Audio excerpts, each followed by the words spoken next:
basically I want to try to see if I can reach my max gold cap for the next couple days and try to unlock all the cards in the game. Basically, I want to. So, oh What gosh. do I sell? Apparently, I have my channel I on sell glorious pandemonium. and advertisements. I hate advertisements. Even my own channel, I hate advertisements. They're definitely necessary sometimes, but does not stop me from hating them.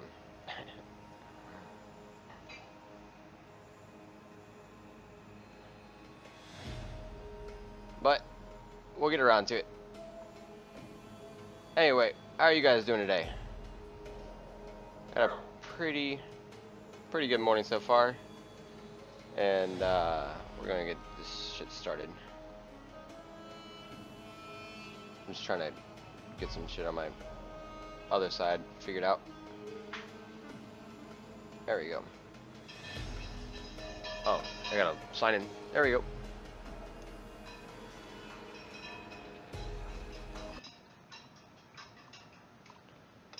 Alright. So, I'm thinking about creating a new deck. Not really sure. We've got our green-white humans deck, which I've been really kind of sticking to that one. Let's see what our quests are. That's a good way to get gold. 20 artifacts and 2 versus battles and 10 of your turns while controlling at least one tap creature. Wow, that's pretty freaking easy. So I do have some artifacts in some of my decks. I'm not gonna play in artifact decks. I don't think any of my real artifact decks are very good. We're just gonna play green-white humans for now and see how that works out. How are you guys doing today? I've been wondering like what to do, because like the one thing I don't like about Magic Duels versus like MTGO is like there's no standard meta, so I always feel like sometimes people are playing things that I won't put in my deck because it's not standard, and I feel like I should break that rule because I'm putting myself at a handicap like all the time, constantly, instead of just going for it. And I just really need, my main concern should be winning, not sticking to standard rules. But for now, we're gonna deal with what we got. All right, so one land hand is not good, so we're gonna go ahead and mulligan that. We've got a green and a white source. We're gonna play 2 creatures on turn 2. And even though I kind of want to keep the Evolving Wilds for the Renegade Rallier, so we have a Revolt trigger, I feel like playing the Evolving Wilds first, tapping it for a Plains, and then getting out Expedition Envoy and Ovia turn 2 will be a little bit better. And by turn 3, if we don't find another mana source, then we can still we'll still have another 2-drop that we can play, and after that we can worry about fucking lands. I think 4 is the highest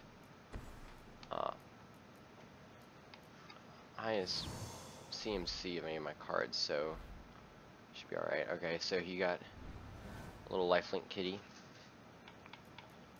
It's cool. So we're just gonna play both Ovia and Expedition Envoy.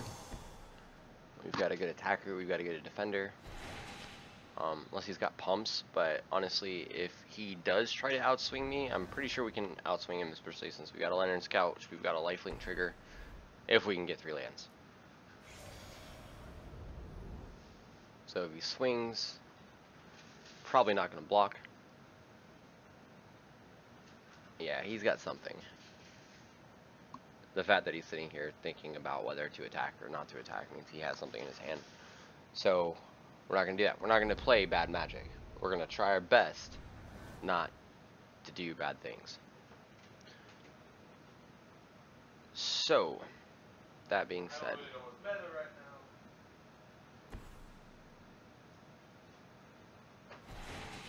we're not going to attack this turn. I'd rather have 3 mana and attack with Renegade Rallier to force him to use one of his spells and kill our creatures. You know, like some type of pump or kill spell, and then bring a creature back with Renegade Rallier and just kind of deny him that spell. Alright, good. We got a third land. So, we're going to go ahead in our combat. And we're going to swing out and pump all our creatures up. And see what he does as far as blocking goes. Okay, he did nothing. So we're gonna add in. We're gonna throw down a PS Evangel and just get that trigger out because I don't want to play the Renegade Rallier or the Veteran War Leader right now. I'd rather have the Lantern Scout out before I play the Veteran War Leader, even though that would be more power on the board. And honestly, I think we're just gonna play around what he does for now, because I don't want him to board wipe and just fuck our shit up. So I'm trying to figure out if it'd be better to play to keep the Ovia. No, I was thinking about keeping the Ovia or the PS Evangel untapped to use mana for the abilities, but honestly, I don't think that should make a difference. And he's just gonna take it? Holy shit. He's gotta have a board wipe or something in his hand, because, yeah, I'm just gonna pass turn. There's no point in me actually trying to fight that or add any more board state. I'm winning in board state.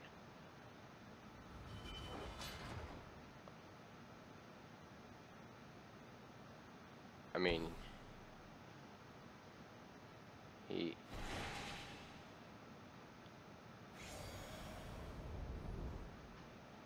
gonna have to, yeah. Oh, that's a good card to play.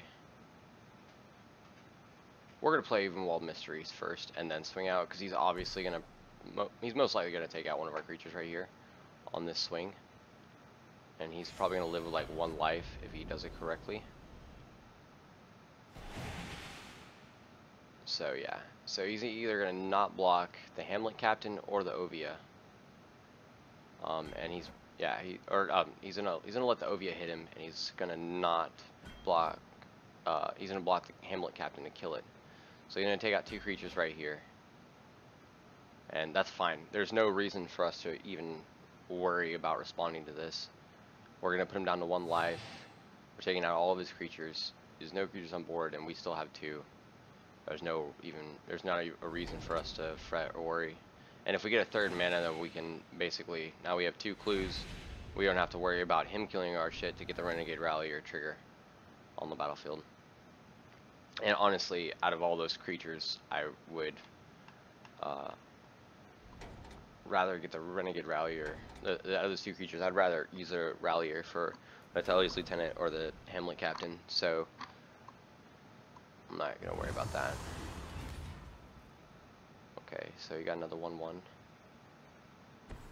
That's fine. What did you get right here? Text. Alright, it's a 3/2. You can make it bigger.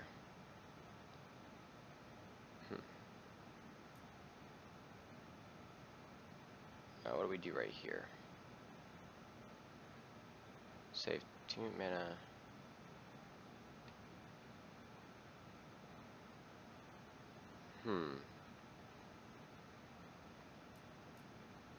What do we do? There's no way we can pump.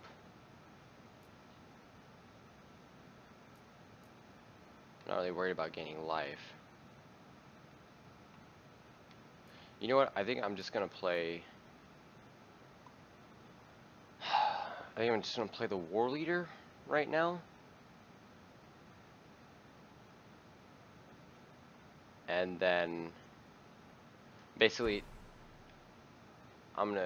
next turn I'm gonna swing with it. and wait for him to declare blockers. Once he declares blockers, I can then sacrifice my clues and make tokens and make it bigger. Or I can actually, if I get a third land next turn, then I can sacrifice one of my clues, put a token, which will make him a 4/4, and then play a Renegade Rallier, which make him a 5/5, and bring back like Hamlet Captain and make him a 6/6, and basically force him to block. And we can just take out his defenses one by one as we go.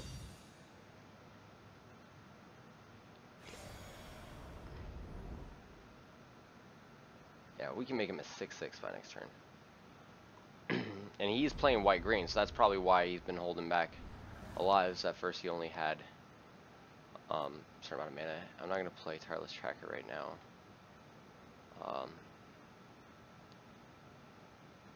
We are short on mana, so you know what I'm going to do? I'm going to swing with my 3/3, see how he blocks, and then depending on how he blocks, we'll figure out what we're going to do.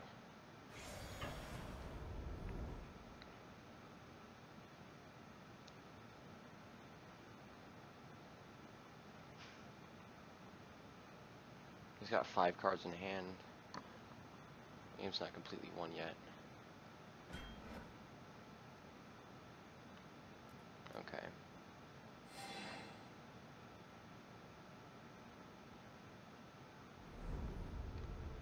Okay, we're gonna see if we can draw a land. Sacrifice. Draw a card. Gain a life. And we got a land. Sweet. So, here's what we're gonna do. We're gonna play that. And we're gonna play Renegade Rallier. Since we have a Revolt trigger, we're just gonna put a lot of board state so we can swing past him next turn. Hi at Darkness 309, did you put Agony in your deck?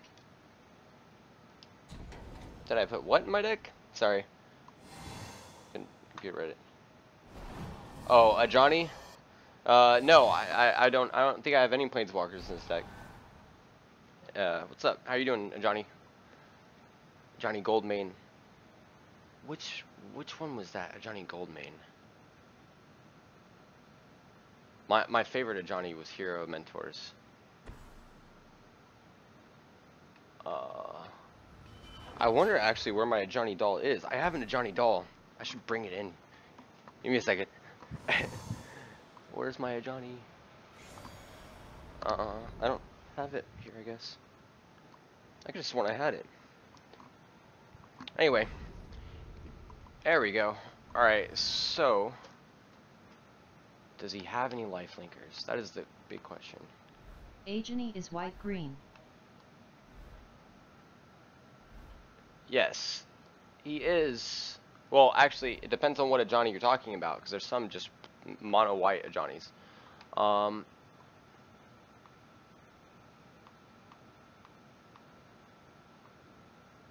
know what? I'm just gonna kill him. Just going to kill him. We're gonna play land. We're gonna go for the throat right now. I don't feel like toying with him, so we're going to sacrifice 5 creatures. 1, 2, 3, 4, 5 creatures, and we're gonna trigger. From college. Oh, from Kaladesh. I thought about doing it, but he's just really expensive, and like I just finally got to 6 mana, and I'm already about to kill my opponent. So there's like almost no reason at all for me to put him in his deck. It's just a little bit higher on the mana cost,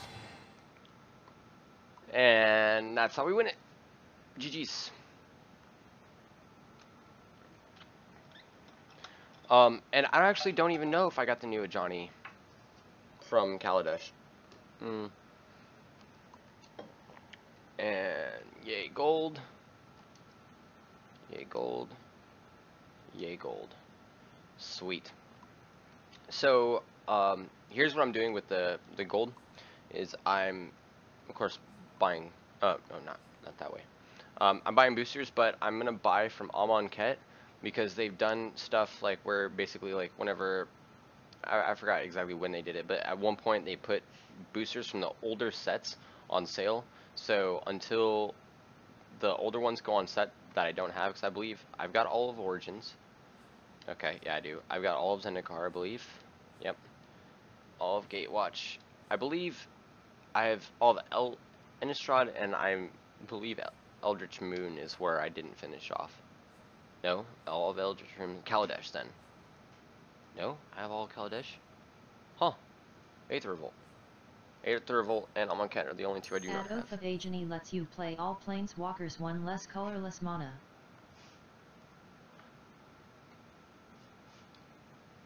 Oath of Ajani. Yes, yes. Yeah, but then I'd be taking out a lot from the deck. Like, the thing about it is that the deck, like, I mean, I could do it. Oh, wait, other cats you control? I didn't know there was a cat thing. You control, get +1/+1 of lifelink whenever there's battlefield, create 2 white cat creature tokens. 5 mana for 5 power that buffs. No, wait. It's not 5 mana for 5 power. It's 5 mana for 3, 4, 5, 6, 7 power. Based on cats. I don't think that's very. It's not very good. 5 mana. Yeah. Unless you're running a theme deck, of course, but. Let's see. Let's look. I was thinking about creating like an Abzan Planeswalkers list or deck. I think I've already started on one, but I got sidetracked. Pretty sure it's right here-ish. This esque. Maybe not. Oh yeah, Abzan control right here. Let's go to my decks. Let's see what we do. Oh man, I wish it'd like go faster. Too many decks, and there it is. I was in control. That's right. I changed up the deck and I never actually finished it. That's actually why I started first playing Abzan. It only costs 1 white and 1 green to play Oath of Agony. And whenever I oh yeah, because it also puts not only does it do that, but it also puts a +1/+1 counter on all creatures you control. And with Renegade Rallier, I can put I can bring it back with a Revolt trigger. I thought about it. Like, I actually, whenever I first built that white-green human deck, I was looking at the synergy between Renegade Rallier and the Oath of Ajani, because I could bring it in, or if I play another one because it's legendary. So if I play an Oath of Ajani and I put a counter on my creatures and I already have one out, then it sacrifices itself, and that is a Revolt trigger. And then I can play another Renegade Rallier and then bring Oath of Ajani back and then put a counter on all my creatures I control again. The only problem that I have with that is I was like with Renegade Rallier and like me kind of going in that human theme. Renegade Rally or the Oath of Ajani seemed a little unnecessary because you got Talia's Lieutenant, which is a threat that puts a counter on all the humans you control. And then on top of that, whenever a human enters the battlefield, you put a counter on it. So it's something that buffs your entire board, but also if they don't deal with it, it becomes a bomb. So your enemy's going to deal with this. My opponent's going to deal with this because out of all the humans in my deck, like, this has got to go because this gets fucking huge if they let it sit on the board. So they kill it, and then after they kill it, I just bring in Renegade Rallier, and it's a permanent with converted mana, cost 2 or less. So I let them kill it, and then I bring in Renegade Rallier, bring it right back to the battlefield, buff the entire board again, and then they got to deal with it again. It's just like a major pain in the ass. Let's see. Let's go to the filters. So white, black, and green. Let's do Planeswalkers. And I've got a Johnny Unyielding. Top 3 card, put a non permanent. If I did like a kind of Planeswalker-esque deck, I could do it. But I would need to put in board wipes. Here, I did a lot of with this deck, I was doing a lot of fabricate and stuff, and I really didn't like that. That's actually why I dropped this deck, because the way it was looking didn't feel right. Okay, the Storm Rock. Let's take out Liliana for now. And the Murderers. Wait, oh. For right now, I'm just gonna work on Planeswalkers and big things that are fun to play. Let's make this a fun deck. Like, competitive, but fun. Okay, so, I'm obviously going to use this Ajani over... Oh wait, no, there's no other Ajani. Oh, we could do Gideon. Let's do that one, because that's really good if you're playing like a control-esque type deck. We do tokens. Do you want to do tokens? Soren's fun, and he can kill planeswalkers. Like, I can't tell you how many times I've seen opponents like miss or forget the fact that Sorin can deal damage to planeswalkers, and just watch him play a Sorin and then not like kill one of my planeswalkers that's wreaking havoc, and they totally forget about it, and it's just like values. Let's do a Nisa. Okay. And do we want to do an Obnixilus? I feel like putting a double Liliana, or a double black 3-drop and a double black green drop is would kind of fuck myself. And with this one, until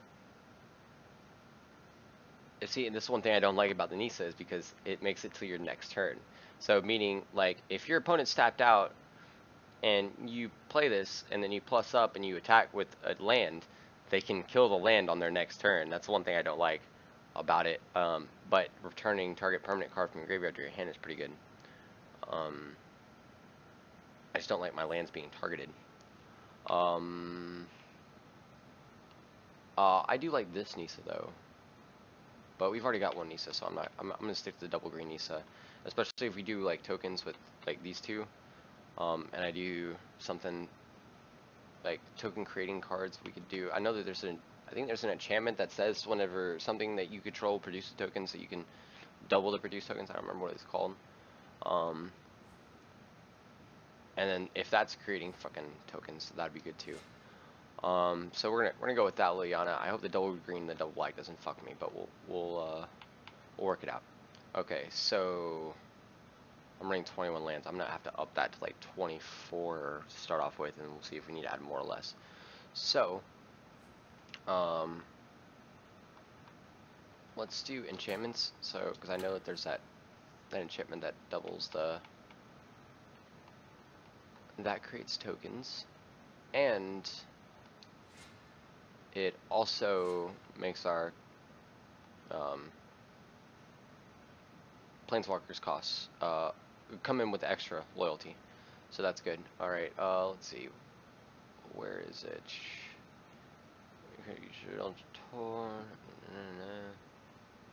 I may not have that enchantment.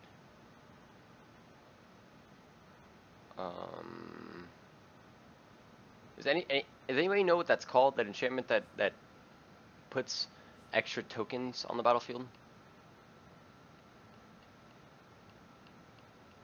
I can't think of it off the top of my head.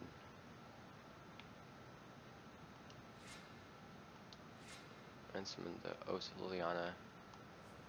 7 hour counters on it. Meaning your draw step, draw an additional card. Move. Well. That looks NOI Procession. bad. Anointed Procession. And do you know what set it's from? So I don't have to like look it up, because I'm lazy. Oh, we could do Bridal Growth that would trigger Revolt, but we don't have anything Revolt right now, so I don't know if that'd be really good. Among Cave. Monket? Okay. That's good because we're buying from a Monket right now. So hopefully we'll get it soon. Okay, so we've got a lot of token creators, token producers. We got threats.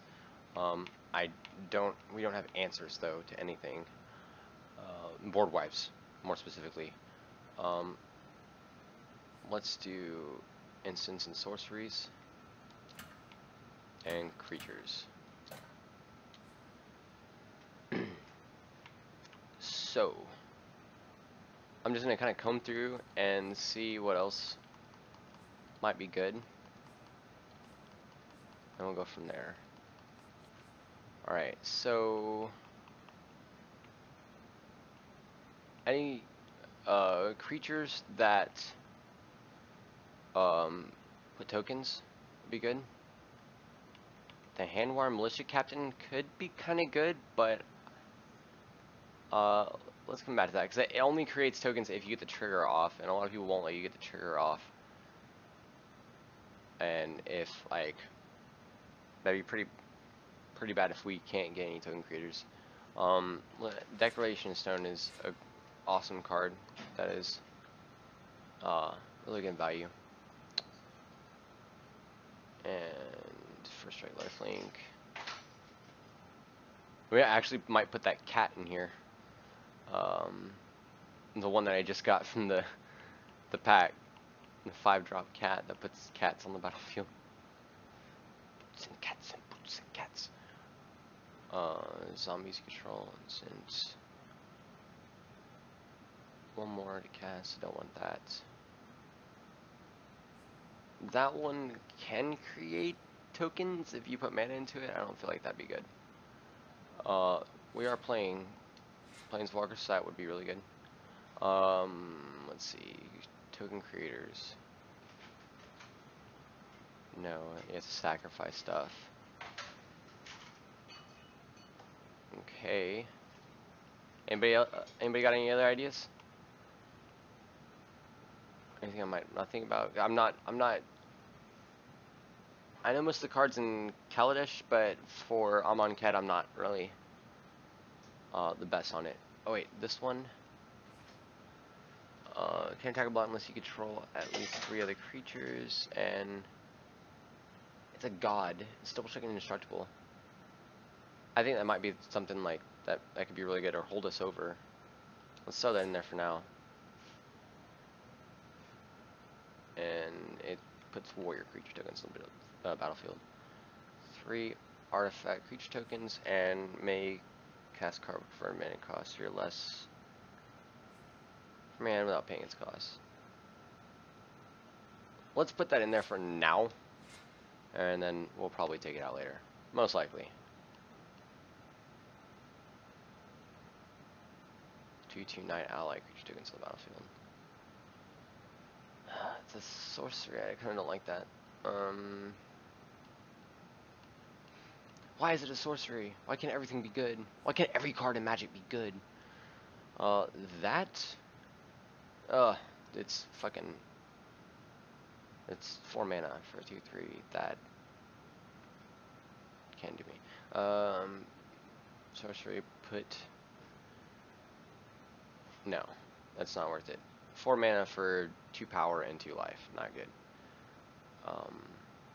Other creatures you control get +1/+1. That could be really good, I guess. And that can board wipe. And battlefield creature you control get indestructible and turn. Whenever a non-angel creature you control dies, transform it, and she blows everything up. I kind of don't like that though, to be honest. Hanks' Prison Warden. Oh, that's a cat that brings in cats. I like cats. Just cats. Let's add it into board wipes just in case. You can search for token mechanics. Oh yeah, that's right. I'm sorry. I'm bad at this. I haven't worked with this I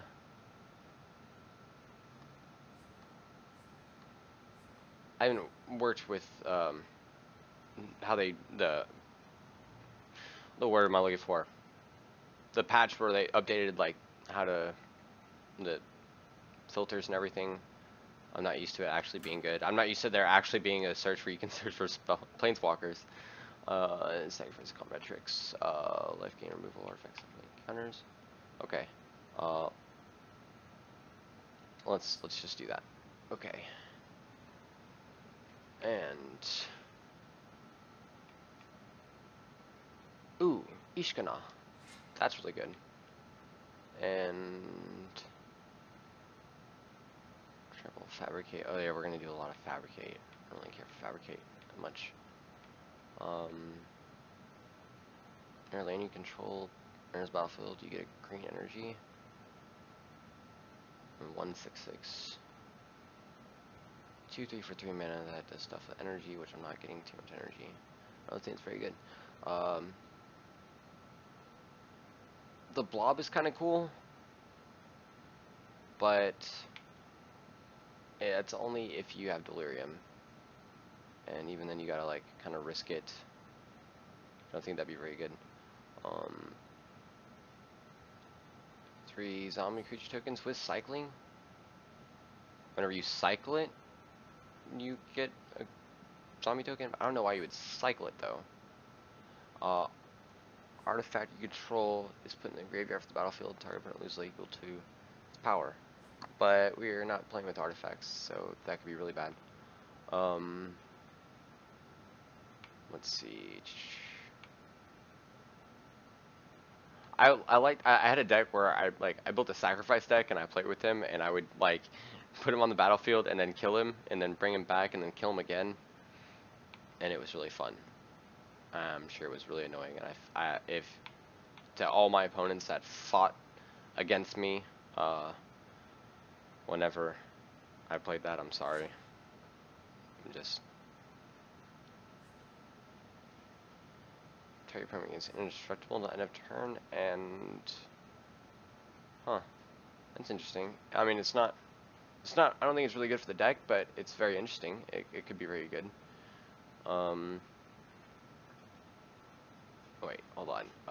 When it enters the battlefield, you get energy. Whenever it attacks, you may create. I like the fact it's a 1/1 with Death Touch. Death Touch, people don't know a lot of the time how to deal with Death Touch.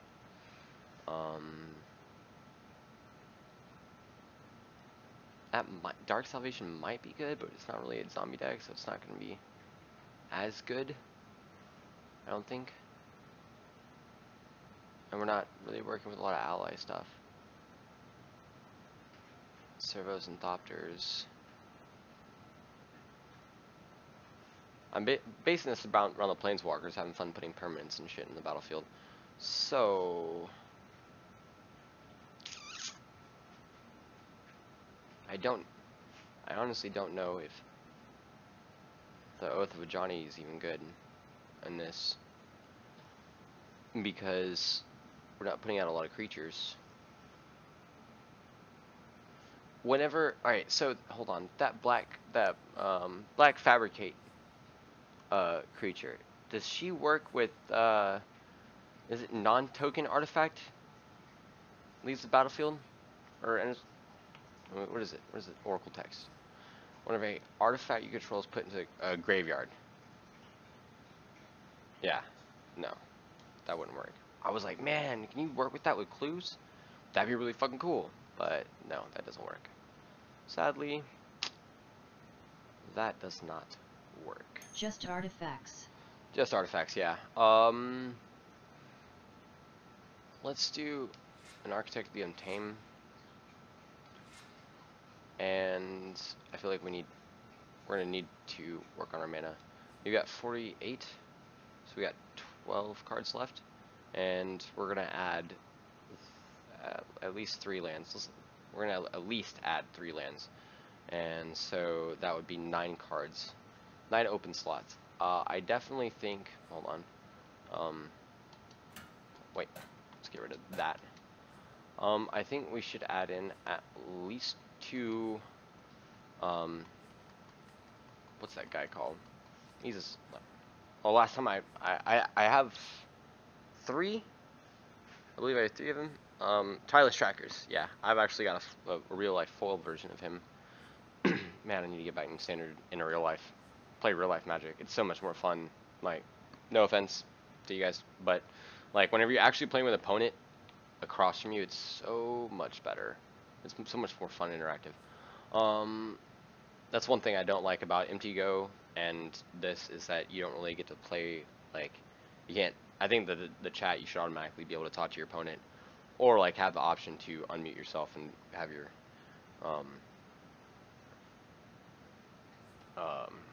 your, like your opponent, because like, that's one thing I like about Magic the Gathering versus other decks, or other games, is that the community is, in my opinion, way better overall than any other game that I've ever played. Whenever it attacks, you may pay 1 and create a servo token, or pay 2 for a servo token. Honestly, we do the black Death Touchers, the 2 mana 1/1. But we need more energy. Oh, we got the energy right here. And let's see, this one, Linvala, is really good. That could help. If you lose a game, exclusive Archangel, no. Let's see, what else could you? All right. Let's see if we can do anything with energy and tokens, or tokens, energy or tokens. I want to play my Vampire Madness deck. Now I'm looking at all these vampires. Okay, so I think we might want to put like at least 2 Grasp of Darkness. Oh, actually no, we got what's the 3-drop card that has is it Anguish Unmaking? Is that the 3-drop instant? Exile target non-land permanent and you lose 3 life? Like, can deal with Westphal Abbey and Ulamog.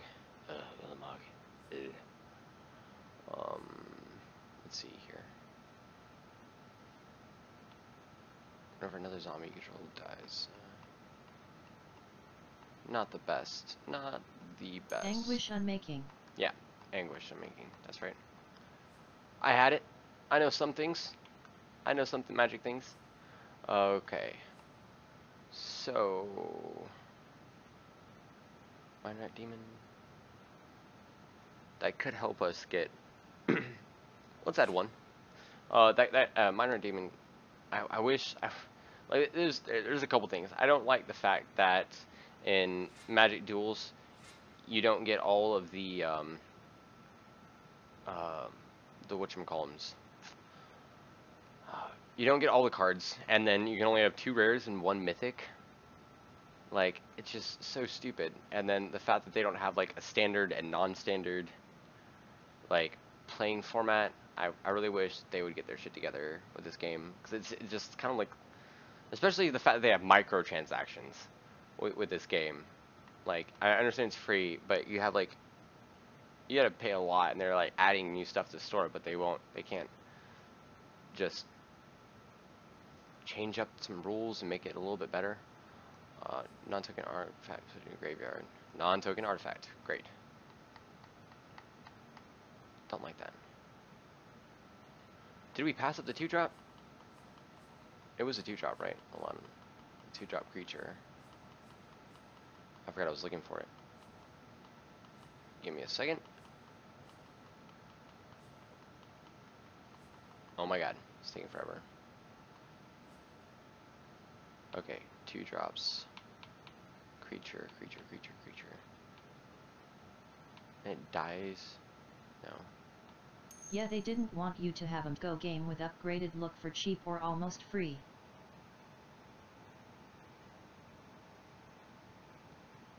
Well, see, but the difference is they're not doing like tournaments or anything. Like, I can understand, like, alright, like, first of all, like, I think if they were able to integrate MTGO on here, like onto console, it'd be way better, because there's a lot more console gamers that play. Oh, well, I'm not saying that there's a lot more as in quantity, but there's a lot more people that play Magic the Gathering in real life, or, you know, play this, but don't have a computer, or don't understand MTGO. But if MTGO was available on Search would be so console, easier if you can type what you are looking for.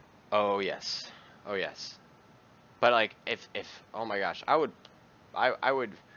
pay and put money into this so much more often if it was anywhere near MTGO.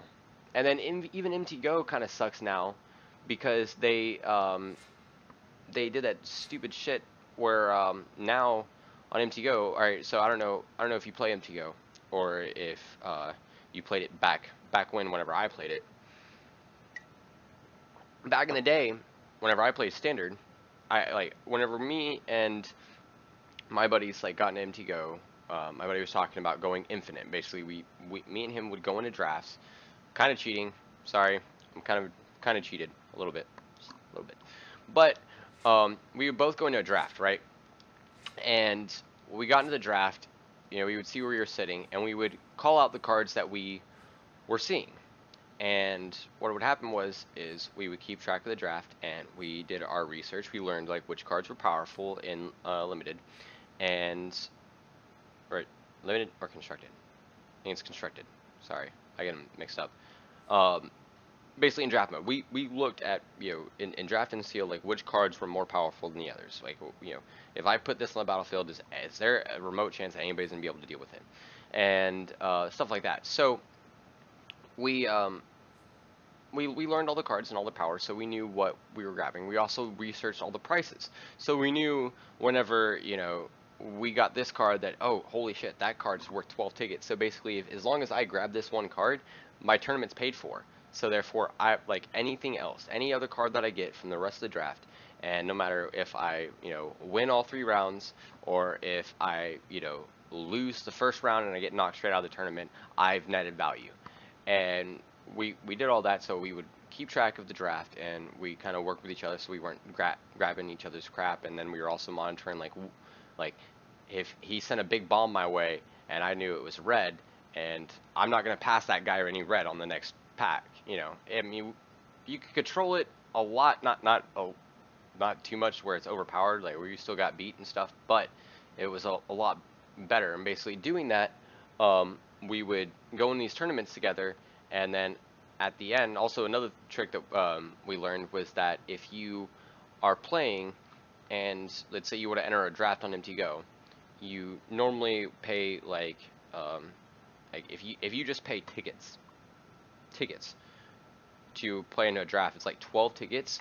But if you have that $12 and you go to a trade bot and you buy the pack separately, you pay like 8 tickets, and then you also have credit with that bot, and then you just use the packs as your entry fee plus 2 tickets, and you paid 10 tickets, so you actually like save 2 tickets plus that credit you got with that bot. So you're able to do things like, it's not like amazingly cheap, but that's a good difference. Like out of instead of paying $12 per Magic tournament, you're paying 10 plus actually even less, because you're getting that that credit with that bot. It's way worth it. So what we do is we go into these things, and after each tournament we would throw in our rares together, and we'd split the packs, like the value of the packs, and split the value of the rares. And doing that, we were able to not only keep each other afloat and not have to like put more and more money into MTGO, but we were also able to net value and put stuff towards standard decks. When we got standard decks, we started playing standard. And back then, if you played in a 1v1 standard, you would pay 2 tickets per person to go into a 1v1. And I don't know why they don't have 8v8 like tournaments like you would have at your Magic, normal Magic the Gathering shop, because like that would be awesome on MTGO. But for some reason, they fuck standard until we have our the scheduled standard tournaments, and that's the only time that they really care about standard. So what happens is we would do that, and when we got all of our standard decks, we'd play in these tournaments, and you pay 2, your opponent pays 2, and then if you won 4 tickets. And if you do that and you don't lose more matches than you win, You know, as long as you're on a 50-50 average of your matches, 50% win rate, you don't lose value. You can keep playing MTGO unlimited, like, pretty much throughout. And then, like, you know, use money for, like, side tournaments, like seals and stuff, where you actually can gain a lot of value. Well, now, just recently, it was like a couple weeks ago, I went and I bought an MTGO standard deck. It's actually kind of like the white-green human deck. It's just way more broken because I got a lot more stuff to play with. And I won. I entered a 1v1, and I won. And then I won 30 play points. And I was like, what the fuck are play points? What the fuck is this shit? You know, I was pissed off. So I look, and it's like, oh yeah, we got these play points now. And these play points say basically, hey, here's you won this, you won a 1v1, congratulations. So let me, in return for you winning, that actually seems pretty good, but no, that's not gonna be good enough. So basically, congratulations for winning your 1v1. So here's a credit. Here's a small portion of a worthless credit. This credit has no value whatsoever. And if you gain enough of that credit, then you can enter in a tournament where you possibly might gain something of value from that tournament if you do good. Congratulations. So it's like you took my win and you turned it into a possible win, but nothing guaranteed. Like, that's so fucking stupid. So basically, the only way to actually gain value now in Magic the Gathering Online is if you go into the, like, sealed or draft, you can still win value. And but if you're doing like anything like standard or anything or modern or anything like that, you have to enter the scheduled events. That's the only way to actually net value and actually have a chance of continuing to play Magic. And I think that's really, really shitty of Magic to do that, because, like, you should net something.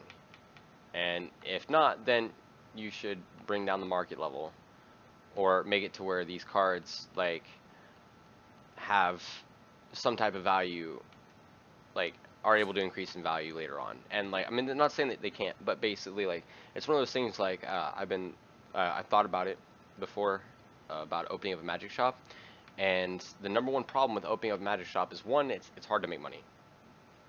And you basically got to do it by yourself, and you're gonna, you know, spend X amount of hours doing this without any pay, and you gotta hope. Let's go to my deck stats, get deck stats, and see my manicures. So more white, a little less black, a little less green. So basically, you go into this, and I almost had 2 white and 1 black. So basically, like, the only people that really netted value as far as Magic shop owners are the people that owned, like, game shops whenever Magic came out, because they have sets of alpha and, like, everything, like, everything pretty much pre-modern, 10th edition and below, is not only still retained exponential value, but is growing in value. So there's people that owned, you know, these shops and had, you know, Magic the Gathering when these sets came out, and have basically crates and crates of these old editions that they don't need, and they're not going to touch because there's no reason for them to touch it. They're just going to let it sit there, and the more it sits, the more value it gains over time. And basically, later on in the future, they have a retirement. They basically can sell, you know, whatever, however many, because, like, you know, Magic the Gathering came out in like 93 or 92. So, you know, if they were like 20, you know, they were around their 20s, whatever, let's say they were 25, 93 or 92. So right now they're like getting in their 50s. They sell it now. They can sell those cases for thousands and thousands, or better yet, let them fucking sit. And, like, you pay for your grandchildren's college with those just like those cases of that first set. And nowadays, because of their, you know, the way they moderate their cards and everything, it doesn't gain value, so it sucks. And It's just like they're pinching pennies and they're squeezing, and Magic's trying to make way more money than it should. It should revolve around making the game good, the game fun. And I've seen so many people walk out of Magic because of this. All right, so we're gonna try this. It's probably gonna be crap because you know, it's new. I wish we could move it further to the left, but let's try this in a versus battle and see how good we can do. And that's actually why I'm playing Magic Duels, because, well, for one, I live in a further out of town area. I live a little ways out, about an hour out from Houston.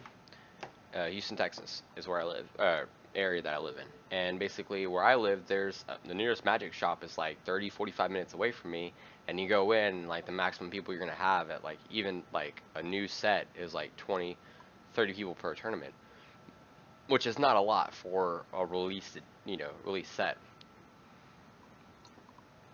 That also means that if I play over there, the meta at that store, the store meta, is going to be less competitive, and so therefore I'm likely to not fight against opponents that are as good as not like they should be, but like as good as I would like for them to be. Because whenever you play against a good opponent, and a really good opponent is going to see your mistake, a mistake that you made, a misplay, without you saying it, and they're going to capitalize on it.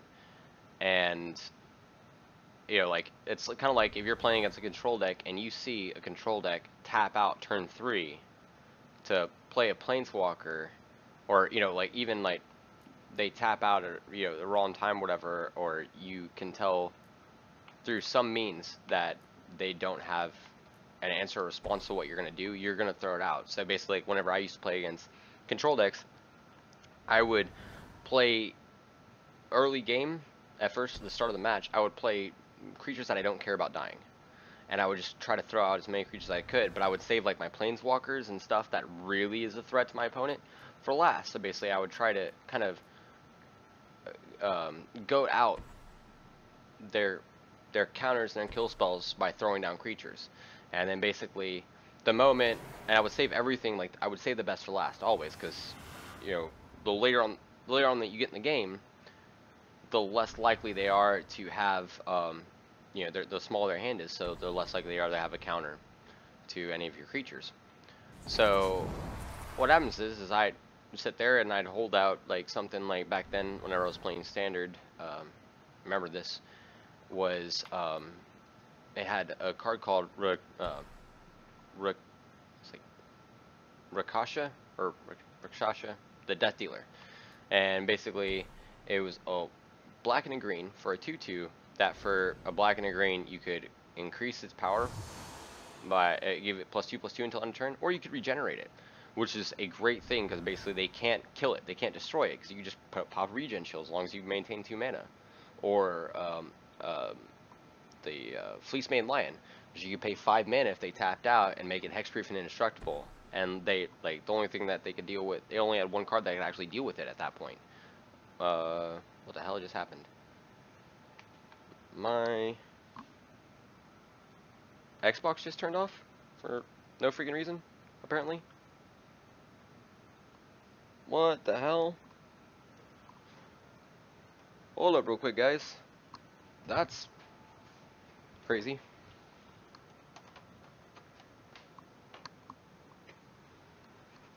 What are those? What just happened? Did I press a button? There it is. Okay, apparently my foot hit something. Sorry guys, give me a second. Anyway, so whenever I played that card, the Rakshasha Death Dealer, and I knew, like, I know for a fact that a control deck doesn't want to see a Rakshasha Death Dealer resolve. Like, I know that, because once it's on the battlefield, I can regen it with just 2 mana, especially if I have, like, you know, I'm on turn 5 or worse.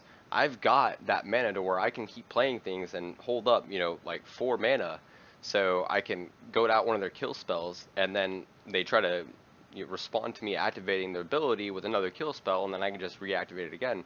So they're not going to want that to resolve. So if I play that, and I know and they don't counter it, I know for a fact they don't have a counter in their hand. So then at that point in time, I can play Planeswalkers, and I know my Planeswalkers resolve. And, you know, like, my favorite Ajani is actually Ajani, Mentor of Heroes from Theros. For this game, I'll need to be online. What the hell is up?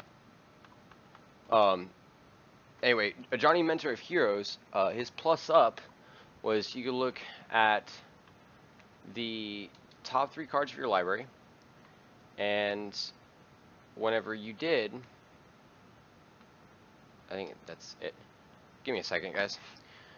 You look at the top 3 cards of your library, you could choose a creature, enchantment, land, or planeswalker, and put one of those, you reveal it, whichever one you choose, you reveal it and you put it in your hand.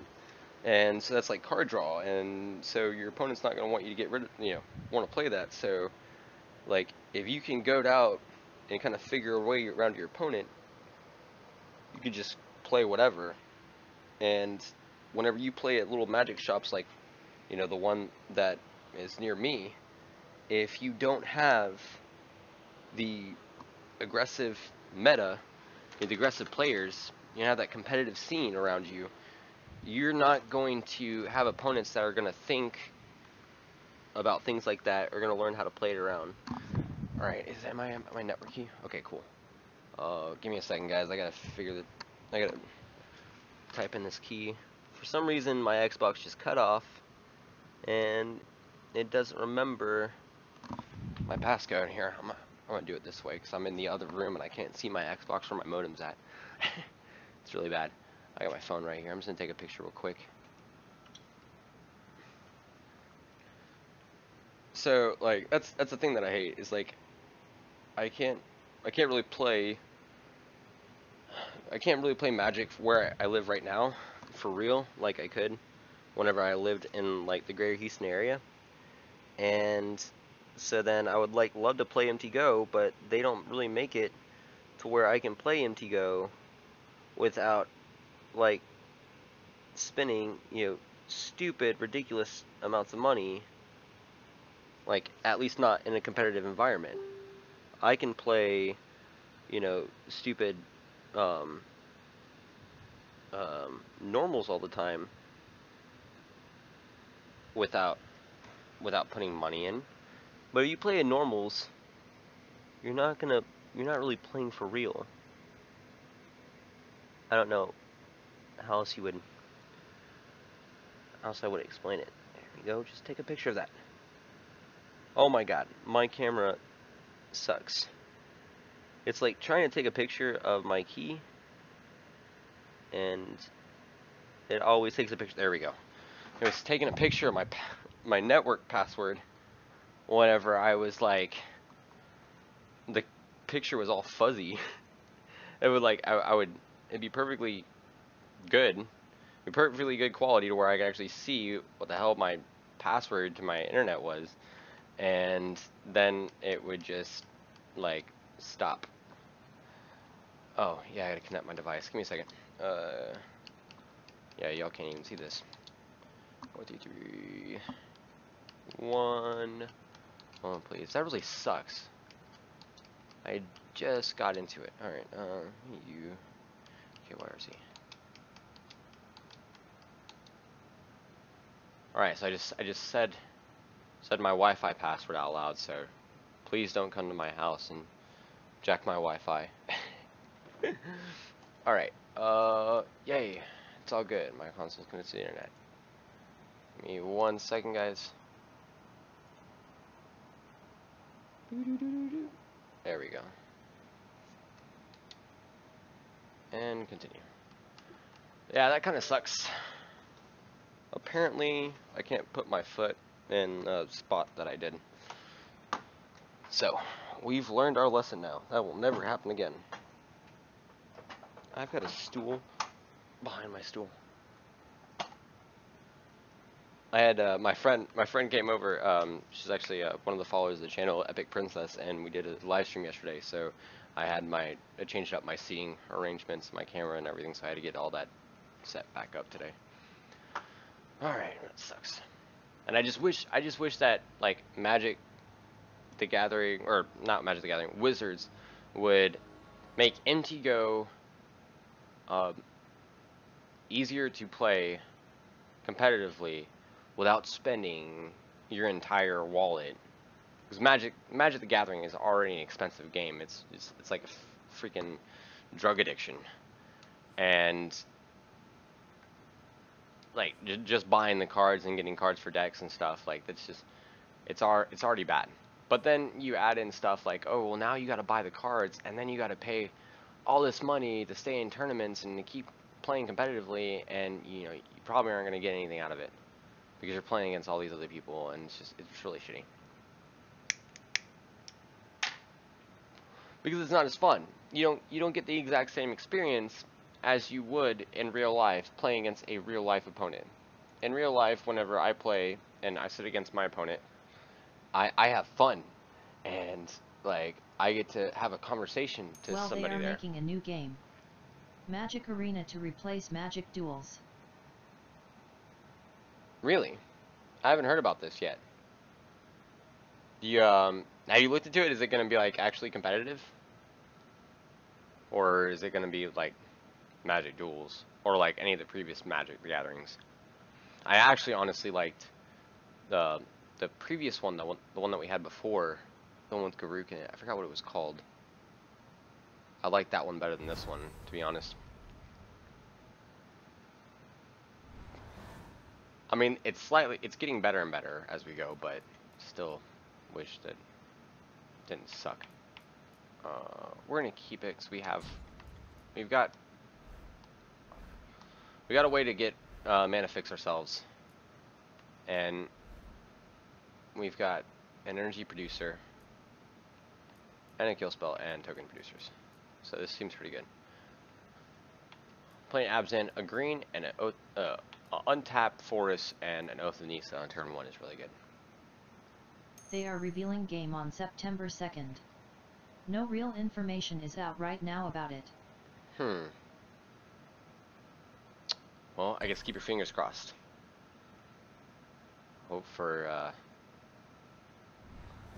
to just not be like, really? Come on, Wizards, get your shit together. That's how I always feel. So we drew our... Really? Really? I guess we're gonna get grab the Liliana.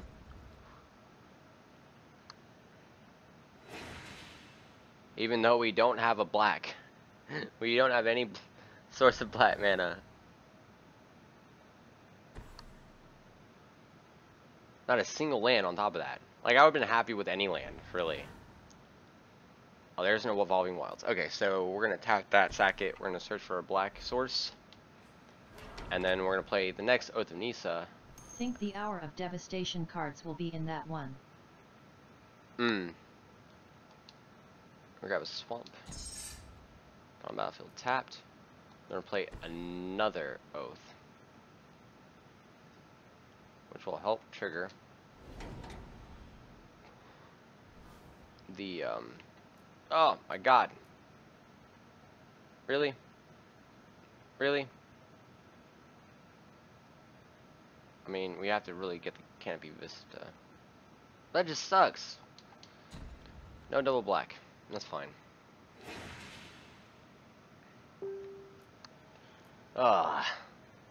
That's so depressing.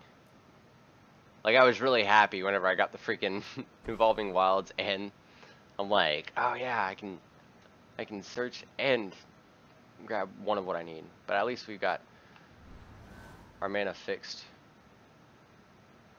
Ooh.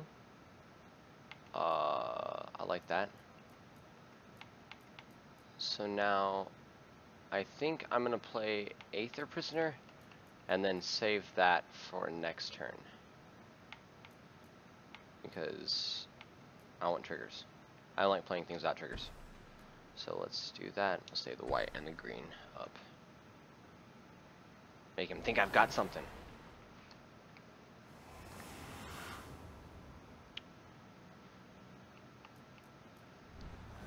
It sucks that we had to give up the Soren though. I just wanted to fix my mana colors. But it's all good. We've got two different ways that we can search for him, and we've also got different ways of shuffling our deck and thinning it out, so should be good. I'm playing Esper, so this should be fun. Let's just go to combat and swing, see what he does. Yep, he's gonna fiddle push it, which is fine. Let's pay the 2 and get a servo.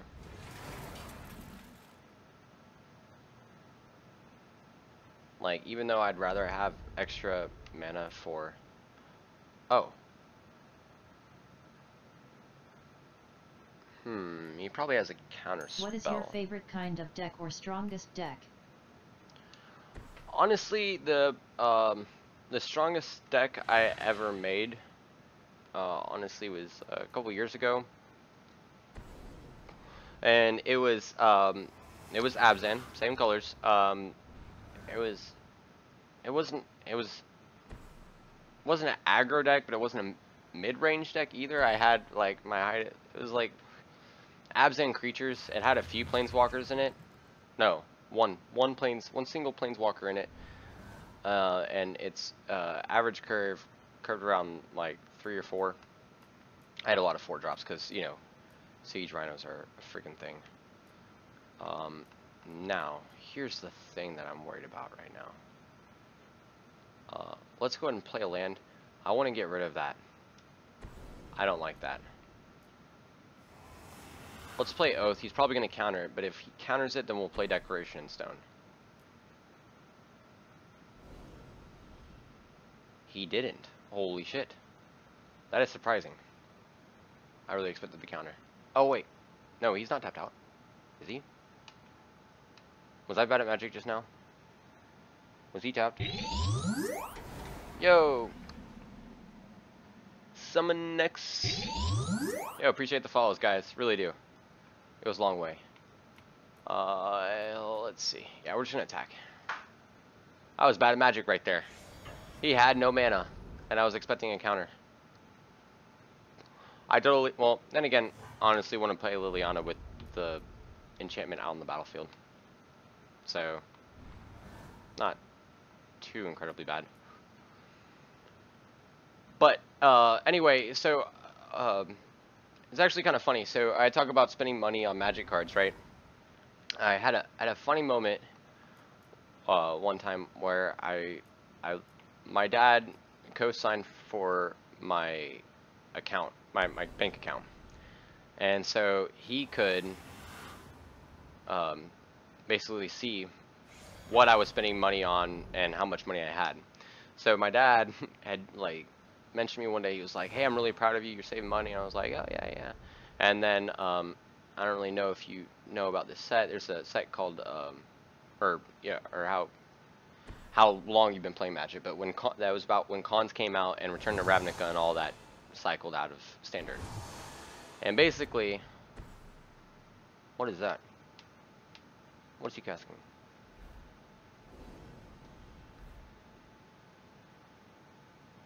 Exile target, non-land permanent. What do you exile? You exile my Oath. Okay. So I guess he thinks that if he gets rid of the Oath that he can deal with, or that I can't cast my Nisa. He's very wrong. And I'm not even worried about casting my Nisa right now because he's got no board state. Anyway, so I basically, I spent, whenever Khans came out, I spent like $700 on my deck. Oh, he had Declaration Stone. That's fine. I spent $700 on my deck. And he calls me up and he's like, "Really? Did you need to spend that money on that Magic deck? Did you really?" And I was like, "Dad, like you don't understand." I told him, I was like, with this deck, like I've done my research and I know what I'm doing with this deck, and I'm going to make more money off of this deck from winning tournaments, then I would, like, for the however long this deck's gonna stay at standard, I'm gonna win more money. That's what I told my dad. So one night I was at my magic shop, my favorite, you know, magic spot, and my dad, or one of my buddies, you know, was like, "Hey, Enrique." I was like, "Oh, what's up, man?" He's like, "Hey, are you gonna go to that tournament?" And I was like, "What tournament?" He's like, the game day Winamax." And I said, "What are you talking about?" And he's like, "Yeah, there's a game day tomorrow at this, you know, location, and if the winner gets Alpha Edition Mox Jet." And I Haha, was yeah, always weird if your parents can keep track of your purchases. definitely. So anyway, I was like, "What is a Mox Jet?" I didn't. He's like, "It's from Alpha Edition, bro." And I was like, "What's that?" It was so bad. I felt like I was in Magic probably like a little less than 2 years at the time. That's how long I've been playing Magic. And I think we should go for the top 2 cards for your library in your graveyard, and then return a creature card from your graveyard. He's not playing. Yeah, I think the minus is better. We're gonna minus. And do we bring back Kalitas?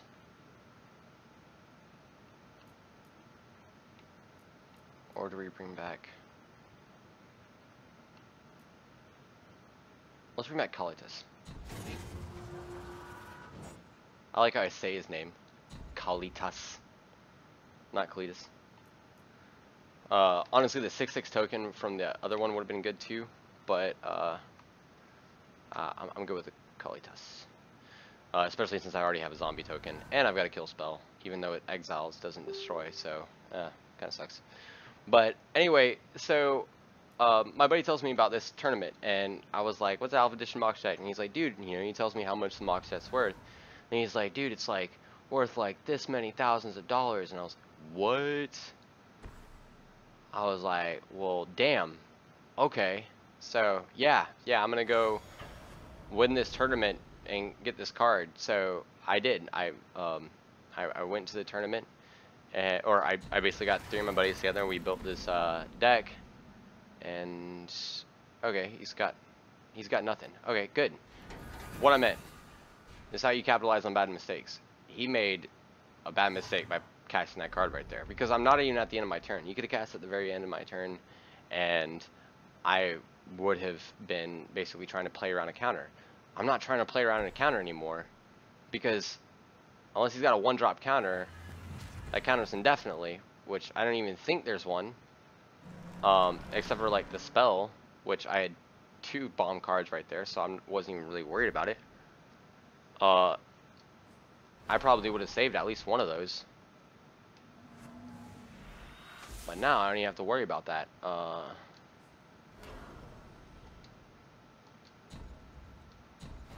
we're not going to target anything. So yeah, awesome. So you better have another freaking board wipe. And we have a Declaration Stone. It kind of sucks because I wish I had just like 1 more mana. But it's totally fine.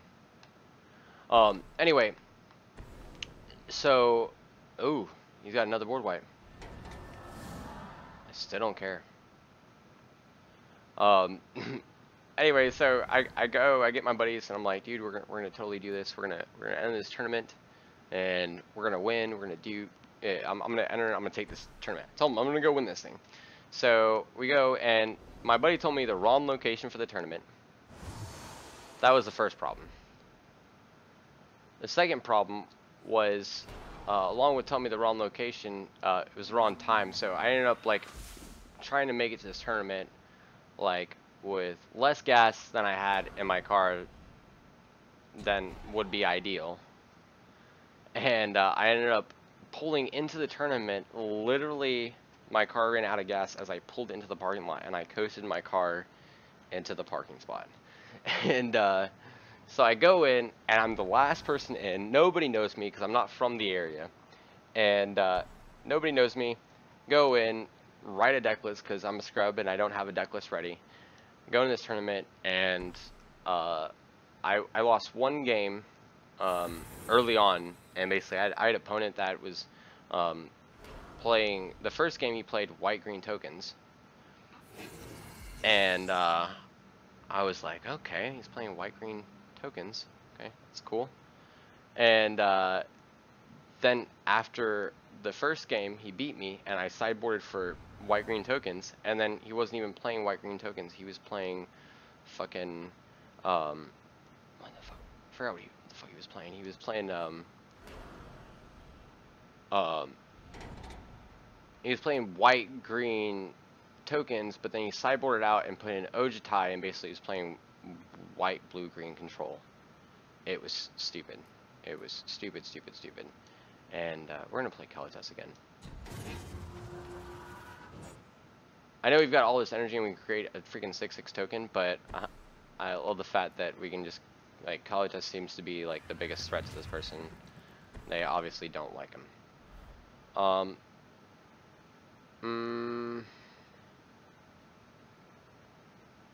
don't know. Should we go for the ultimate, or should we go for the tokens or the counters? Like, I don't know if I should plus up, because I can swing and deal 2 damage. I think we just swing at him and deal 2 damage. Like, and then next turn, if we have lethal on the, no, you just swing at him. I'm just gonna plus up for right now.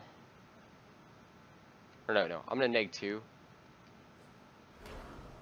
I'm gonna neg 2 and put counters, and attack him for 3 right now.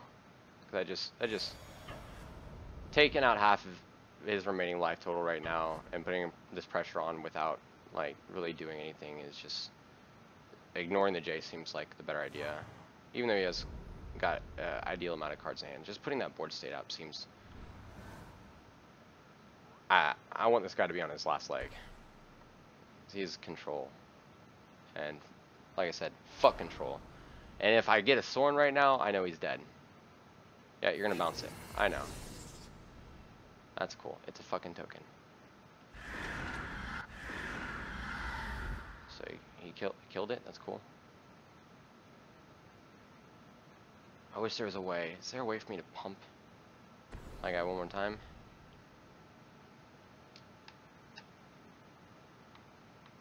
Oh, he's gonna bring it back to his side of the board. Oh no, he's exiling it and putting a token. Oh wait, hold on. 4 counters. Alright, so if we play in our outburst, we can win right now. GG.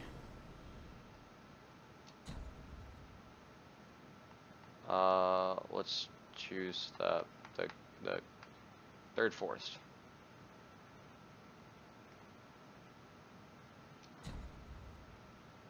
There we go.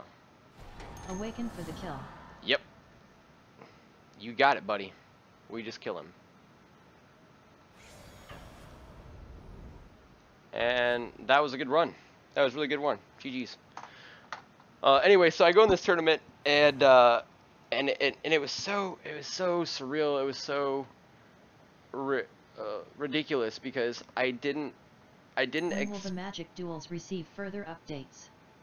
Hour of Devastation. I'm not sure. One of the guys just said that, one of the viewers, he just said that they were gonna come out with another. No more updates. Another game. Yeah, there you go. You tell them, Omega Beast. They're coming out with another game, and that's whenever, like, our Devastation comes out, I believe. Yay. We got to. New game comes out September 2nd. September 2nd. Actually, that's like fucking right around the corner. That's nice. I'm excited for that. Why? Let's see. Dude, we don't have any artifacts in this deck. I need to play a deck with artifacts. I want to play my white green humans deck because I want to get the artifacts, and I've got an artifact in there. It's either that or let's play Vampire Madness. I just want to play this game. This deck for one game. New company is making the new game, that's why. I don't know how I feel about that. That's kind of like Bungie, whenever Bungie sold Not Halo to stainless Microsoft. anymore. So it actually might be better than the crap that they just keep coming out with. It's Hasbro now. Hasbro. But anyway, so my point is, so I go in this tournament, and it was so surreal because I'm playing Abzan, and I have life gain. I got creatures with life link. I got siege rhinos. I've got Sorns in the deck, and I knew, like, technically the matchup was in my favor. And so I like talked to my buddy, and basically we're like about to go into the next 2 rounds, and oh, this is a really good hand. And so my buddy tells me, he's like, so, you know, do you know who you're fighting? Cause I call him up, I'm like, dude, I'm in the top 2, right? And he's like, well, you know, do you know what you're fighting? And I was like, yeah, dude, I'm fighting fucking mono red. And he's like, dude, you win that matchup, GG. And I was like, well, you know, I just gotta hope that I gotta last past like fucking turn 4, and you know, then hopefully I'm good. So we go in, I win game 1, cool. And then we go to game 2, and I get down to 4 life, which is like a real ass clencher back then, because back then Stoke the Flames was a real deal card. What name the new magic at Omega Bees?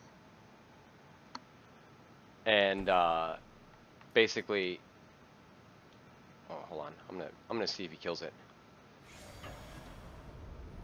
You know, try to kill it. If he goes to kill it, I'm gonna sacrifice it and draw a card and discard a card and play Olivia's Dragoon. But he's not gonna do that, so we're good. And we're gonna play the Dragoon, and then pretty soon we're gonna be out of cards in our hand. This is really good. This is a really good start. So Magic Arena.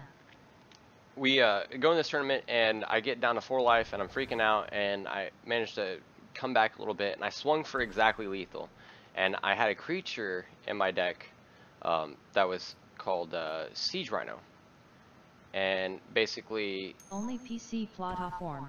Hell no. only PC platform. So is it not coming to console? That would really suck if it didn't come to console.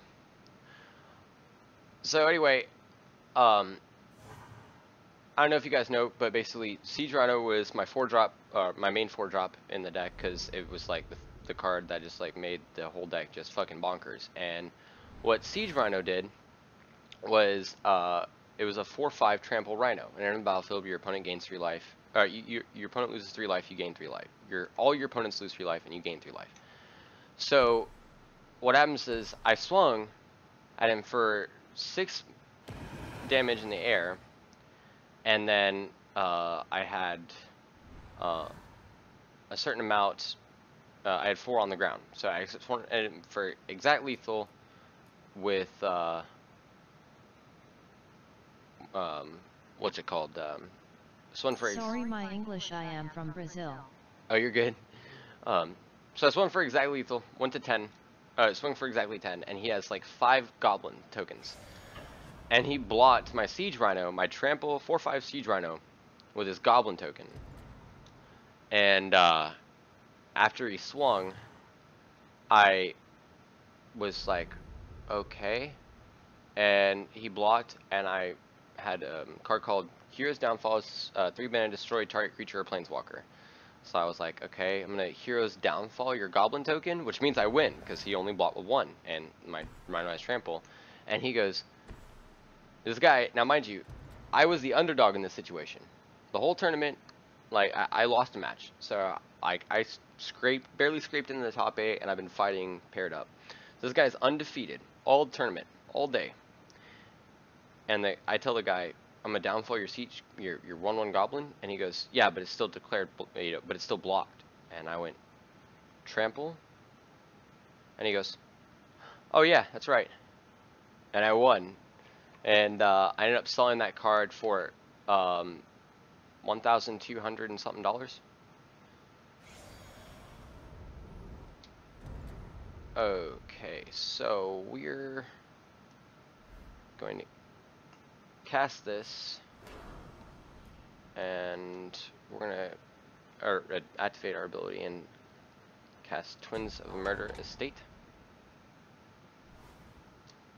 At the end of his turn, so next turn I can swing with it. So I ended up selling that card for $1,250 and totally winning back everything that I'd ever like paid for to play, and like every card that I bought or every tournament that I ever paid for in that year, or like my 2 years of playing Magic, was paid off by that one tournament.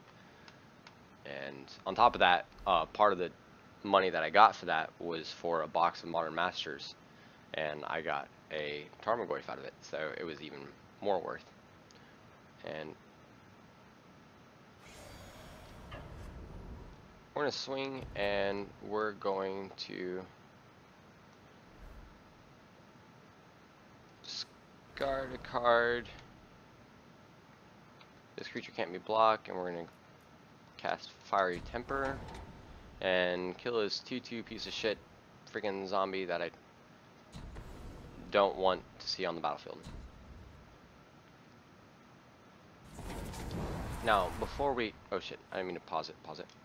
Alright, so we're dealing 1, 2, 3, 4, 5, 6. He's at 13, 7, 8. No, it's not lethal yet. Yeah, we're just gonna let that happen. I need to take this Murderous Compulsion out of my deck because I don't find that my opponents ever really attack me that often. And so the target tap creature just really doesn't work that well. And what is that? That's a 2/1. I just put a shit ton of tokens out on the battlefield. Okay. No, we don't want to pay 2. I don't think.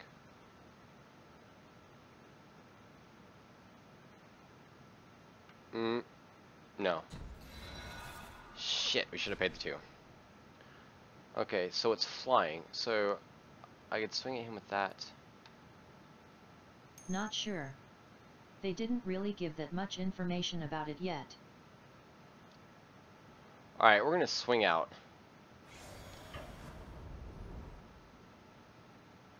And see where he blocks. Yeah. I think that's the correct answer. Just wait for him to clear blockers.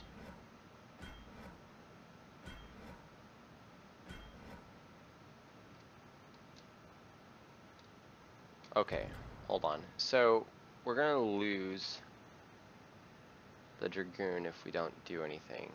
I think we should sacrifice. I think this is the right one. Sacrifice this and discard a card, then discard the Distemper the Blood, and give the Dragoon +2/+2 and untrample until end of turn. I think that is the correct answer. So we're gonna do that. Which kind of sucks because we're not using our combat trick, our only combat trick, to actually kill the flyer. But I still think this can be good.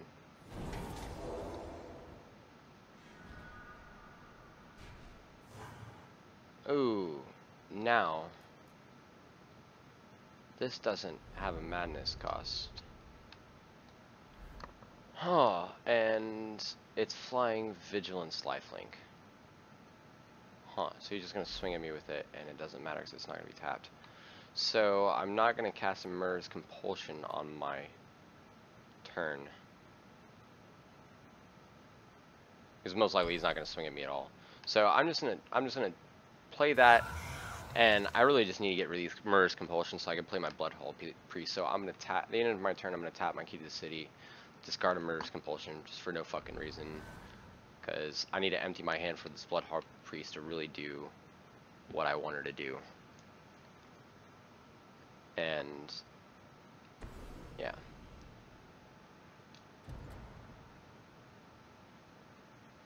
Okay, so she didn't kill my 3/5, which she didn't kill the creature that I really don't care about at all. I love it. And nah. No, let's just wait. Wait till after he's done.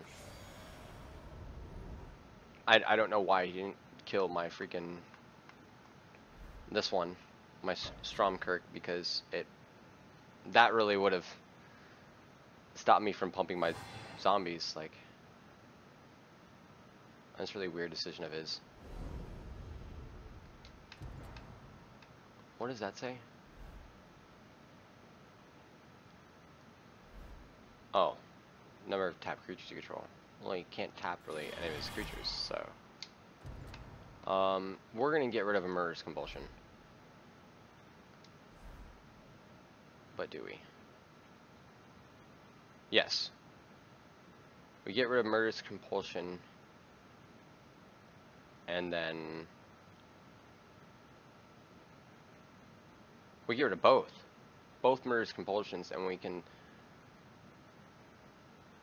use our Bloodhawk Priest to pump everything and then swing and just like end his fucking board. Yeah, I'm gonna get rid of both my Murderous Compulsions.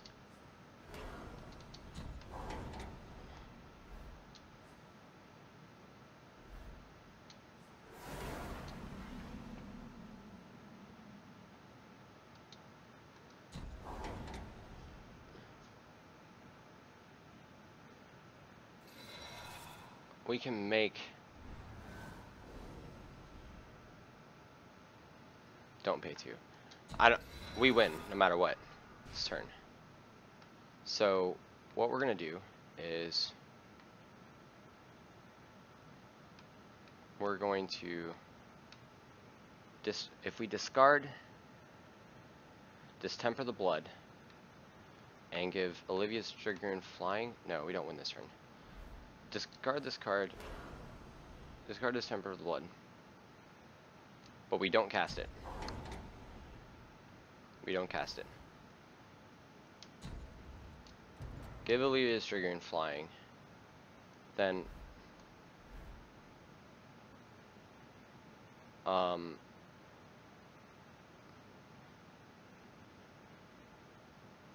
we discard a card to get this one unblockable. Cast Bloodhawk Priest.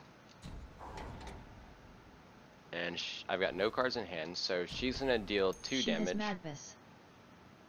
Yes. So we're gonna get rid of her lifelink bitch so she can't block my Olivia's Dragoon since it'll have flying. And they can't block that one. And we're gonna swing and deal 4. Thank you. I was trying to figure out like if I should just like use one of the discards to pump, but then my 2 damage wouldn't go through. Like, I feel like that was a better play out of all of it. I don't think it really mattered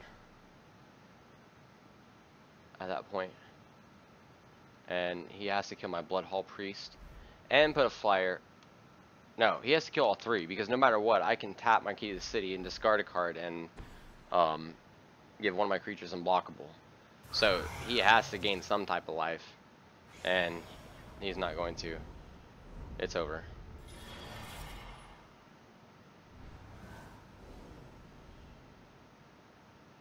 I'm gonna pay 2.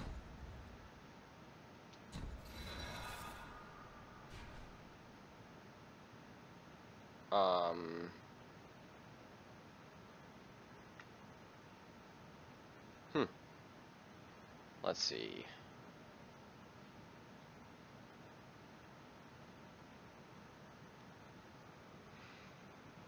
Oh wait. Here we go. We discard a card. Give my Olivia's Dragoon flying. Then we discard a card. And give Bloodhawk Priest unblockable. Fly and pump. Ah, and he quit. GG's. There were so many different ways I could have done that. That's the one thing I like about this deck, is that it can play against aggro decks, or it can play against aggro, because I generally can out aggro the aggro. And if anything swings at me, I have those murderous compulsions, which really were fucking useless that game, because you didn't want to swing against me. And then on top of that, I can play against control, because I can play shit on their turn using my madness. G fucking G. Alright, so we get more coins. Let's get another booster. So my broke ass doesn't have money. Hey, question guys, does my mic sound alright? Because I'm thinking about, like, I think that I really need another mic, because I don't know if it sounds good enough. Like, is it, like, on a scale of 1 to 10, like, how okay is my audio? Voice audio, anyway.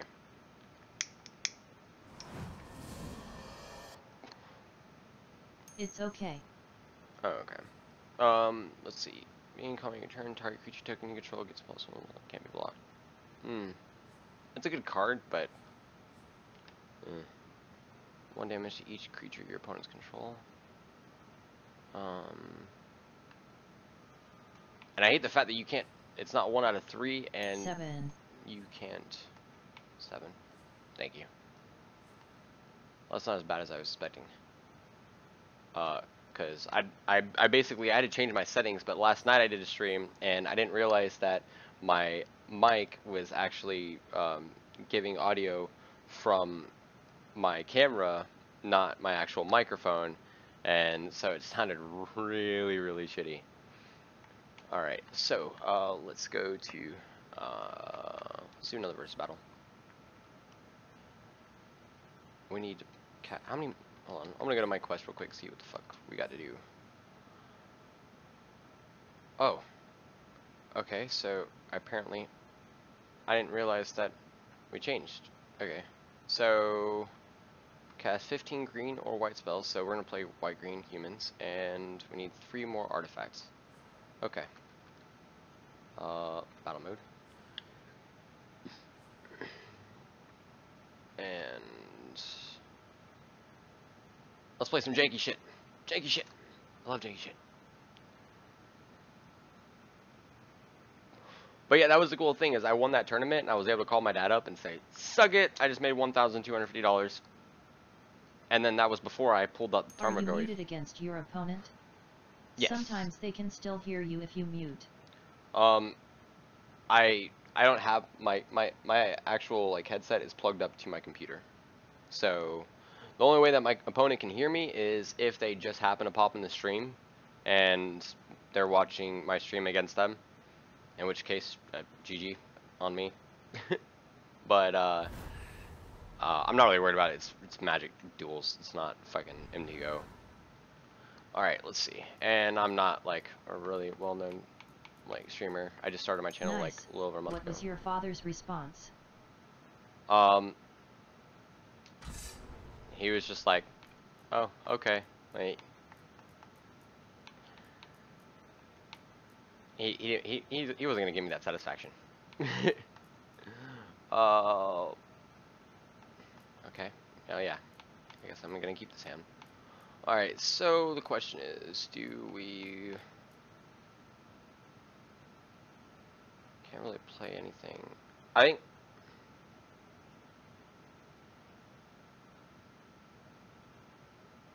I don't know what the fucking right lane of play is right now. We're just gonna play the Evolving Wilds and get a green source.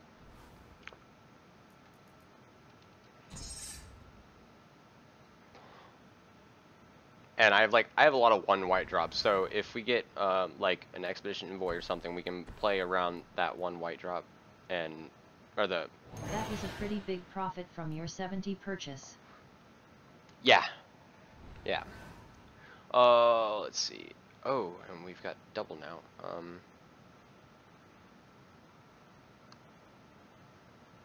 So.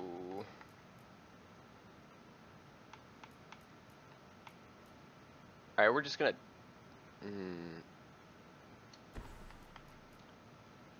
We're gonna just play Obsessive Skinner. Like, yeah, we'll put a counter on itself.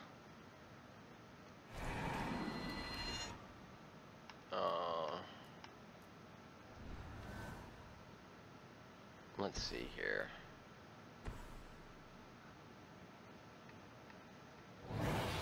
Alright, so he's gonna play Trampoline Faller. We're not gonna block.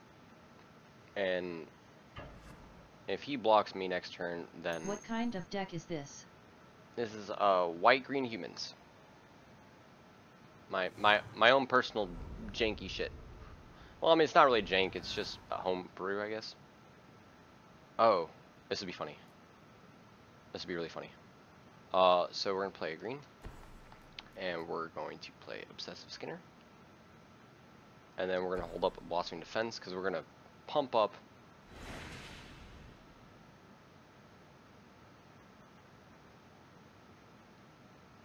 we're gonna pump up our Obsessive Skinner and swing for 3. That way, if he keeps swinging at me, we'll still be outswinging him. So like next turn he swings for 3, well I'm swinging for 4, without playing anything. And we still are playing around our Blossoming Defense, so if he tries to remove anything, we could say, fuck you. And hopefully he tries to do it before combat. There you go, he does it before combat, like a dipshit. Oh shit. Sadly, he did it to the 3-3, not the 1-1.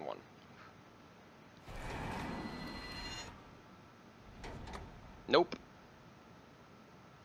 Don't get it. Hopefully I get a landfall. Hopefully I get a green land next turn. Oh, you're swinging at me for 4. You're gonna put me down to 15, but I'm gonna be swinging 2, so I'm okay with this.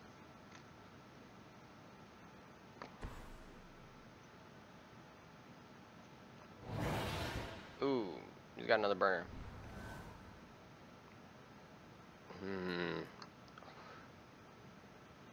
Now in lies the real question. I got a green source. Do I play my Tireless Tracker? And then...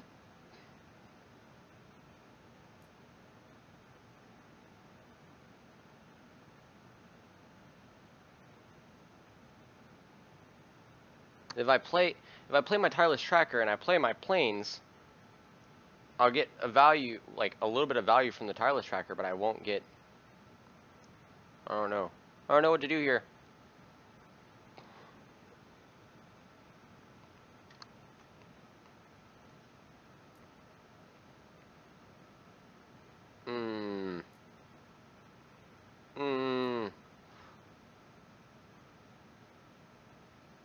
Yet too bad the land in your hand isn't forest. What do we do? I think we should just swing. If I swing and he blocks my 1-1 with his 2-2, I think at that point I'll just let the 1-1 die, because wait, I have a land and a sorcery. Oh no, land and instant. I don't know what the fuck to do. We're gonna go to combat and swing.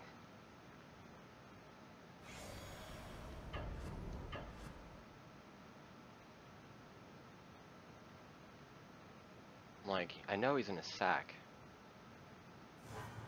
He's gonna have to sack. Alright, so we're just gonna play we're just gonna play our Ovia, and we're gonna hold up Blossoming Defense. I think that's the best play. Put more damage on the board.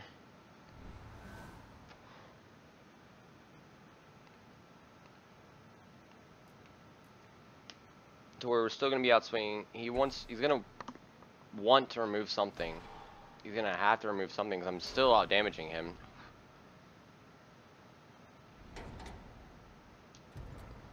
Do we block this? Yeah, we do. If he double kill spells for it. Oh, he quit. Raged. You know what? We're gonna continue playing as a computer, because I want to cast more spells to get the challenge done, and I want to see if I can draw an artifact.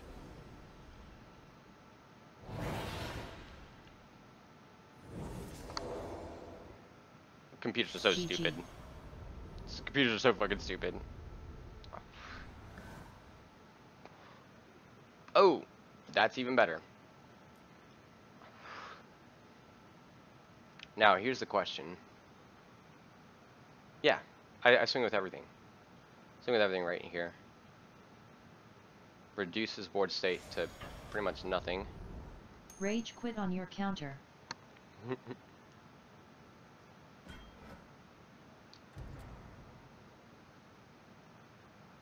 He's only gonna kill one thing.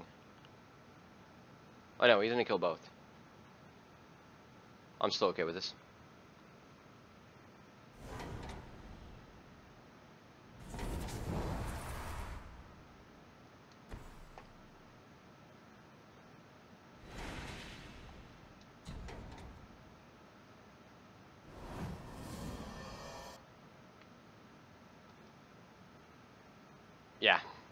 Yeah, that was really funny. I love that. Love reaction. Fuck you. Done. I mean, like, look at his hand. There really wasn't done. Like, it really wasn't much he could do. I mean, like, that's his hand. He's out of shit. Not really.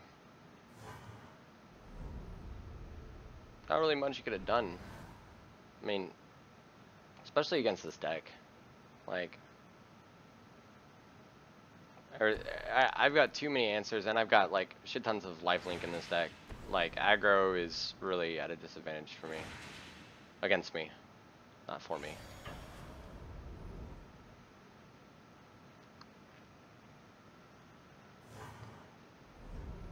On top of that, I had way more cards in hand. I've got way more draw, and on top of that, just my Ovia being on the board, like, counters this shit.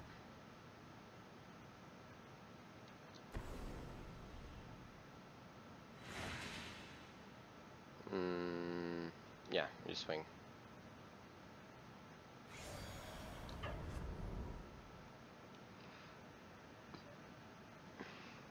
Let's see if he blocks it. You don't like using vehicles in your deck? It's not that I don't mind it. Huh. He's gonna make it a 5-2. Okay. No point in me even trying to outdraw that. Or do anything. I like vehicles. They're just not really my style, I guess you could say.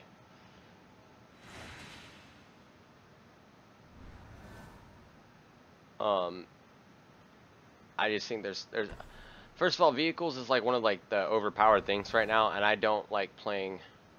Even though I have played, I don't like to play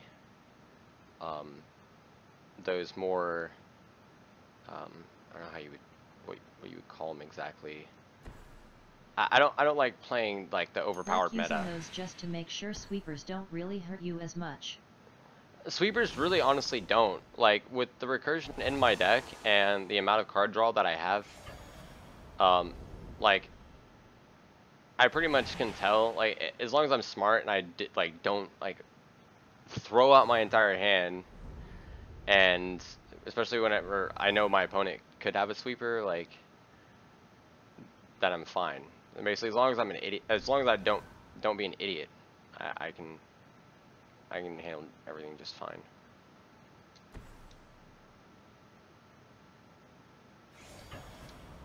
Yep, and there we go. Look at that. Just beautiful. Hold on. Just add insult to injury. Just make that creature bigger.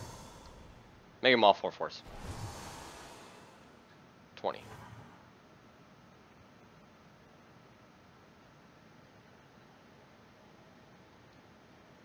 That's funny though. I'm glad I got it raged. That I'm like, I guess I'm a dick.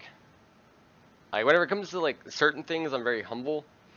But then others, I'm like, I can be the biggest dick ever. Whenever it comes to Magic, like, I've literally played in real life. This isn't like online. Sat in a tournament and played against an opponent that was playing control and like talked him out of like countering my shit or thought seizing me, stupid stuff. Like just by like, oh, you're not gonna do that, are you? You really gonna do that? You think that's the best thing? Oh, what? That's a 3-drop. Oh, but what's the after effect? Huh. That'd be good with our last Abzan deck we built.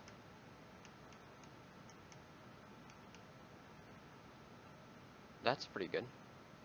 Haha, mind games. Yeah. I actually, funny story. I didn't do this intentionally. I was in, I drove up to Denver for Grand Prix, and we were like in the 7th round. I think no, it was like the 5th or 6th round of the day, and I think this guy was like at his limit, and I was being paired down to him because I had not gotten any losses, but I got 2 draws. Like my very first round of the tournament, me and my opponent couldn't kill each other.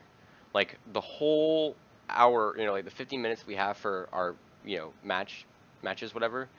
The whole first game took the entire time of the entire round, and me and my opponent just could not kill each other. I was playing Abzan Super Friends, and I had all my Planeswalkers out, and I was plussing up, and I was doing stuff, and he was playing Jeskai Ascendancy, and so he had all these tokens out, and he had dig through time, so every time I got him down to no cards in hand, he'd dig, or he'd freaking use a spell to get dig back, and he'd not dig, treasure cruise. He'd treasure cruise to draw 3 cards and just like fucking steam up again, and then he'd get another treasure cruise, and just kept doing it, and with the Abzan Ascendancy, just kept tapping and untapping everything, and making everything fucking big, and just swinging me with these big armies, and I had this defense, and I would just defend everything, and we were just constantly just hitting each other.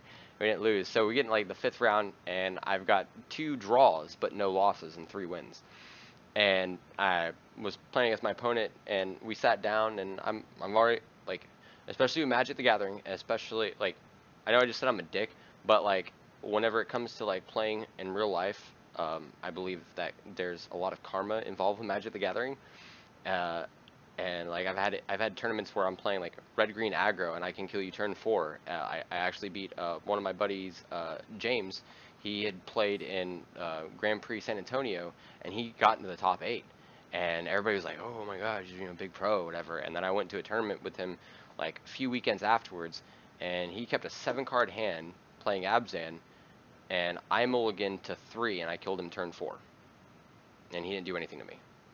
And like I was playing that type of deck, and it was my own janky red-green aggro deck.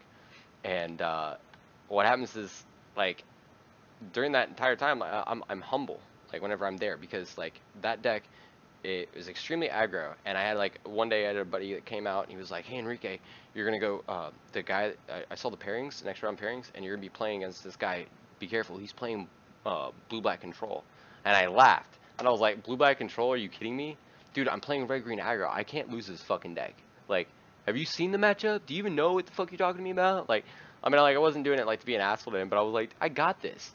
I walked in, he beat the shit out of me. I didn't draw my lands, or I didn't draw any creatures. Like, I got fucked. Like, Magic is like a very, very karma-related thing. And so we go in this tournament, and I sit down against my opponent in Denver, and he's like, "How are you doing today?" And I was like, "Oh, I'm doing pretty good. I've got 2 draws and 3 wins, so I haven't lost anything technically." And he's like, "Oh, really?" I was like, "Yeah." And I was like, it actually got funny because he's like, "How'd you get to a draw?" And I'm like, "Oh, man, I was playing against this opponent, and I got this Planeswalker out, and this Planeswalker out, and this Planeswalker out." And he was like, "How many Planeswalkers do you have in your deck?" And I was like, 8. And he was like, and I was like, "Main board?" He was like, "How many do you have in your sideboard?" I was like, "If I take all the Planeswalkers in my sideboard and I put them in my main board, I'll have like 11 or 12. Oh shit, look at that mulligan. A pro mulliganing over there. He quit. I guess we're playing against an AI again. We're gonna grab a white.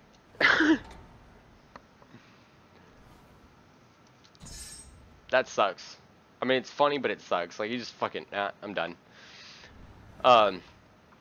Anyway, so, I told him, I'm like, I can sideboard like 12 planeswalkers into my deck, and he was just, his eyes just got fucking huge, and he was like, GG. And I was like, what? I honestly did not expect him to do this. He's like, GG. Like, I can't, like, no bullshit, I can't handle that. I'm not, I don't want to play against that. So, you win.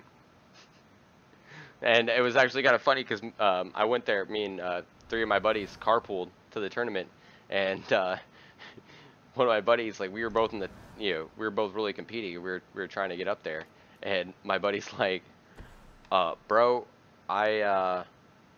he's like, let's see who could do better. And I was like, all right, cool, yeah, let's see who can do better. And so, like, the round starts, and I, like, walk over to his table, and I sit down, and I'm like, so, buddy, you won yet? And he's like, we just started. Why the fuck are you here? What happened to your match? And I was like, oh, they forfeit already. He's like, before the round even started?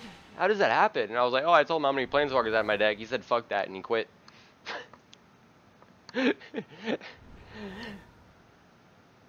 One of, like, the funniest moments of my fucking life. It was just awesome. I loved it. Okay, so we're gonna just swing. Just swing. Just keep swinging. Just keep swinging.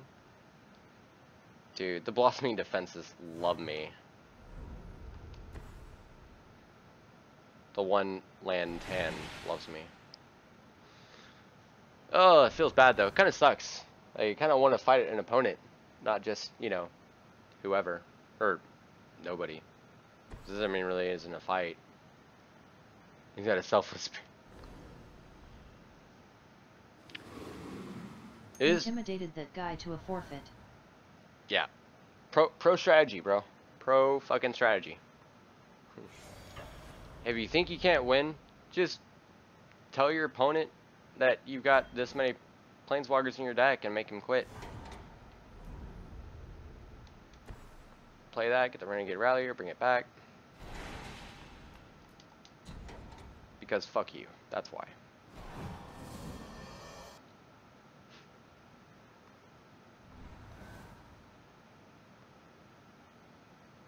And we win next turn. Nope.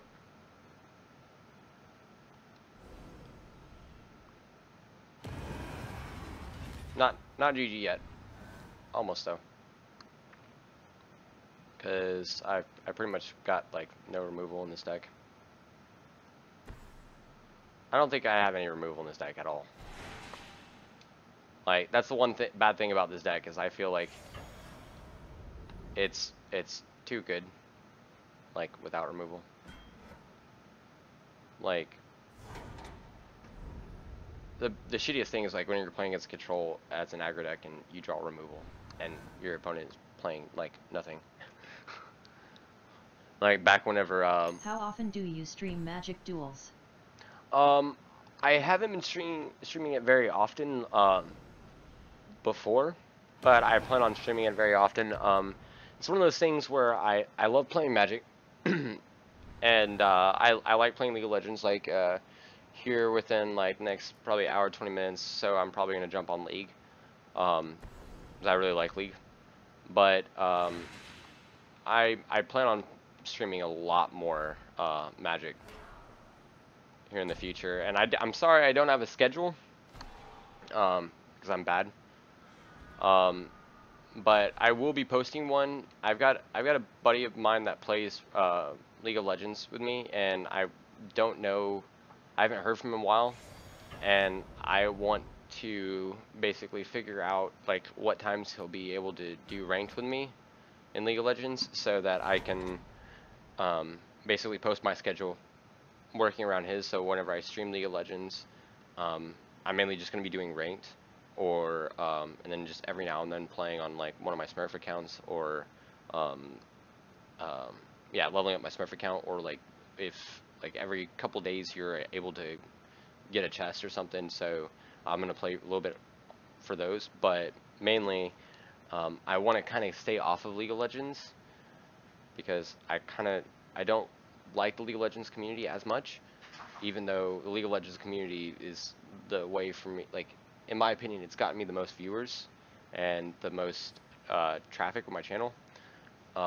It's not what I want to do all the time, and so I'm trying to branch off and do more things. I don't have a lot of money right now, so I don't have all the games that I want, but I will be putting up a schedule here shortly with my Magic, and I will be playing a lot more Magic here in the future. I plan on at least streaming Magic like every other day, about 3 or 4 hours. Is what I'm guessing around. And that could be anywhere from, and that's not just Magic Duels. I'll probably play Magic Duels or MT Go, or you know, the new one that's coming out in September. So I'll probably dive headfirst into that one. So yeah, hopefully that answers your question. Okay, cool. But I will I haven't done anything on my channel. I'm sorry. I like a profile and everything. I'm actually working on that. I was working on that today. But I hopefully will have it updated and everything, because I don't have a bio or a schedule, any specs or anything, any chat rules, and I really need to go over and make that look nice. But the only thing is I don't have like, I don't know exactly what to do with, hold on. Should we keep this? I like the hand, but I don't think we should keep that. That's even worse. Oh my god. Should have got the first hand. We'll keep this one.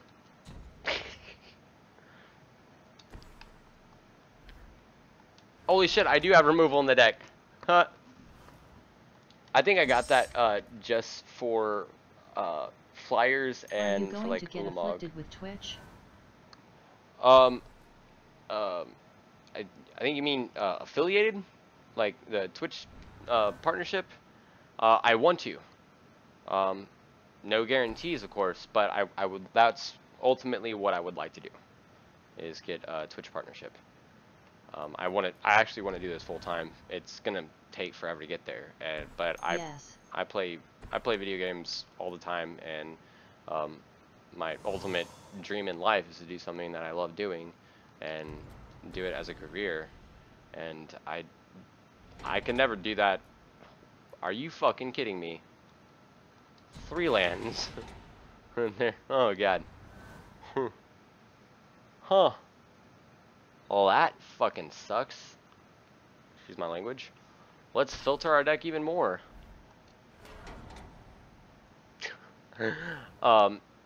Anyway, doing something. I'm gonna exile that. It feels so bad. But I don't want to deal with that. Not right now. Anyway, I want to go for it, so I'm trying to make my stuff a little bit more professional, and kind of get going in that direction. We'll see how it goes. I'm not playing mono white humans. It feels like I'm, oh fuck, really? Really? Oh god.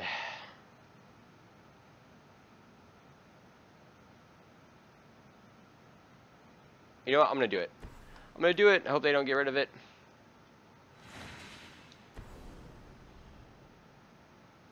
Because I honestly, as much as I've been filtering through my deck, I don't want to have to sit here and wait for a land after I've already gone through, like, I think I only have 3 Evolving Wilds in this deck, and I literally have drawn all 3. If I have 4, then I only got 1 more.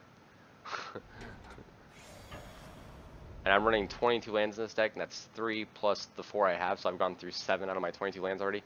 So, not doing it. Yeah, you can hit me. I don't care. I'm going to be gaining more life than you, so fuck you. Excuse my language.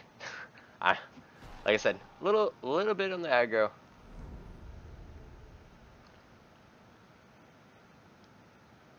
Oh, what do you got? My question is he playing mono? Is he playing mono? Because if he's playing mono, or if he's not, that means he's land fucked.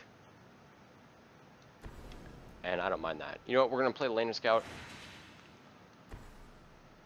and we're gonna save the Blossoming Defense. We're not gonna pop our clue because I don't feel it's necessary. He swung at me for 2. I'm gonna swing him for 3, gain 3 life. So like I'm gonna the gap on the life gap is gonna be good enough to where I really don't care, and I'm just gonna save around the Blossoming Defense, and then if he doesn't do anything by the end of next turn, then I will crack a clue. Plus, I'd rather crack a clue if I have Uvenwald Mystery, so I can make more tokens and do more things. But this is fine. Okay, and we have a Gideon out now. It's only whenever this one attacks, right? Whenever it attacks. That's fine.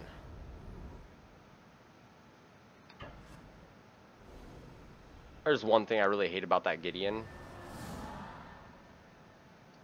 And that is...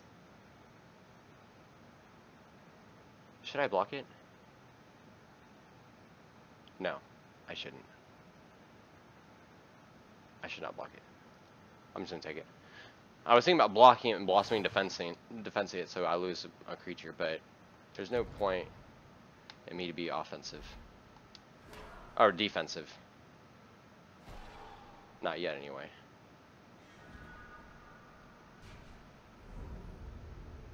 We got another creature out of that, so that's good.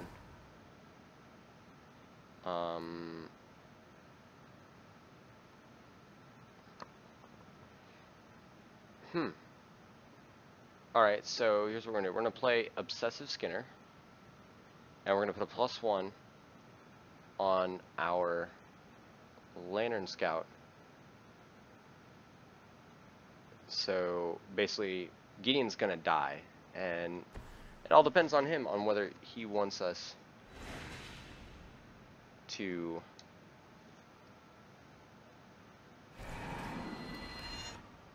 fuck. The only thing I don't like about it is we have to throw both of them at Gideon, which means I'll allow him another turn to attack me. But that's fine. And we'll hold up. Do you have Oketra's Monument? Works well if you like casting humans and creatures a lot. Oketra's Monument. Oh, Oketra's Monument. I don't know, actually. I feel really bad because I'm scrub and I don't know what the fuck that is. Oh. Huh. I have... I have, what the fuck ever it's called. Delirium. I didn't even realize I already had Delirium. That's good. Feels good, man.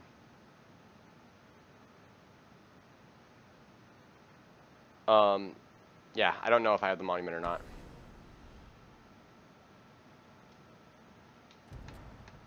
What is that? Creature can't attack, block. Archery vehicles. Yeah. It's not really removal, but I don't want it to happen. So, yeah. Nope. No, sir. Sorry. Not today. Well, this is actually doing really good considering that we mulliganed, like, four or five. That's really good. This is really good. We're doing fine. Is it beginning of each end step or just being each opponent's upkeep? Denied. Denied. Yep. And he tapped himself out.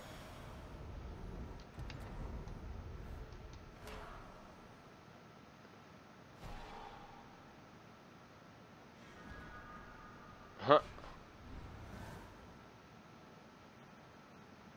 Now. Holy shit. Okay, yeah, we're good. This is awesome. We got the we drew literally the 2 cards that we freaking needed.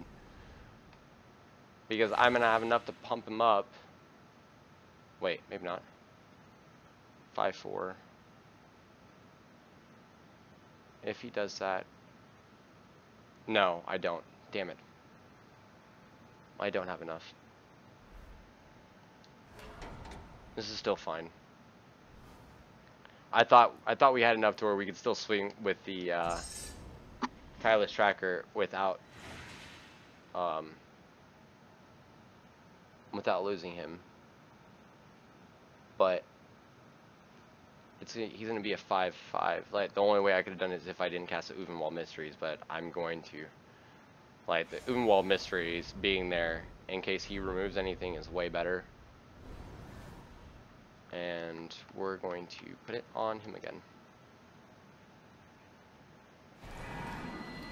But I think that's all we're going to put on the Assess the Skinner, because there's no real reason.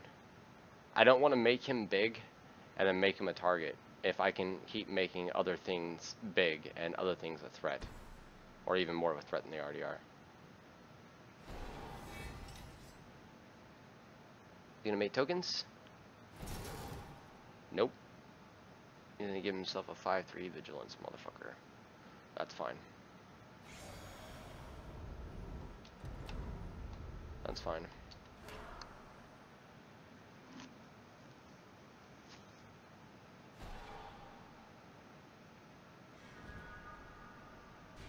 Oh, another bomb.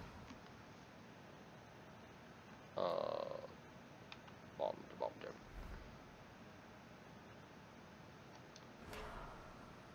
Let's sacrifice again.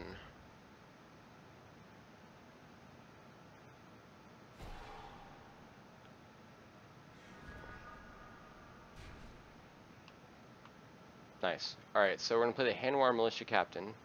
Then we're going to play the Expedition Envoy. And then we're going to keep up the Blossoming Defense.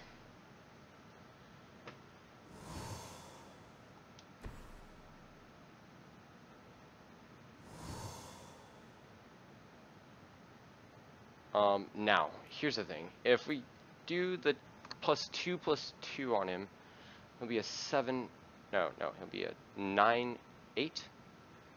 1, 2, 3, 4, 5, 6, 7, 8, 9, 10, 11, right here. Should I swing with my tireless tracker?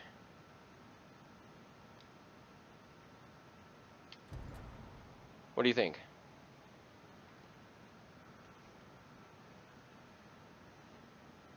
It's got lifelink now, so I think I should. I mean, even if like he blocks with everything. Getting nice board. Sucks if he has planet outburst and sacks his spurt though. Save his board. Hold on. If I swing with everything and he sacrifices his fucking flying thing and gives all this shit indestructible, 4, 5, 6, 7, 8, 9, 10, 11. 11 damage. 6, 7, 8. Yeah, that still won't be worth. That still won't be worth. No, we're just gonna save it. We'll be out of control crazy next turn. Let's put it on a fucking token, I guess. Yeah, put it on a token. Say the Blossoming Defense. And we need a refill on coffee.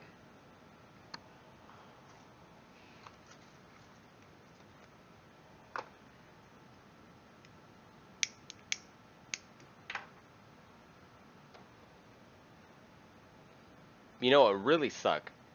The one thing that shuts this deck down that I don't think, honestly, that I'll have a response to if he does pull it out is the 2 angels. Alright, so he's gonna kill that. Nope. You have flyers? No flyers. That's the one thing that kills my deck is that freaking angel that whenever it transforms, it says that you can't when it transforms, your opponent can't cast spells with converted mana cost 3 or less, and that fucking shuts me down so hard. It sucks.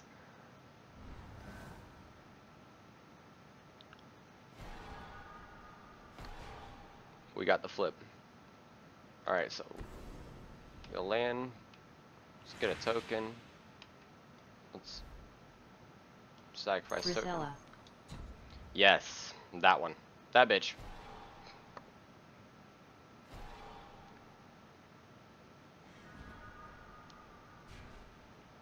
Oh man, I don't have enough mana for it right now.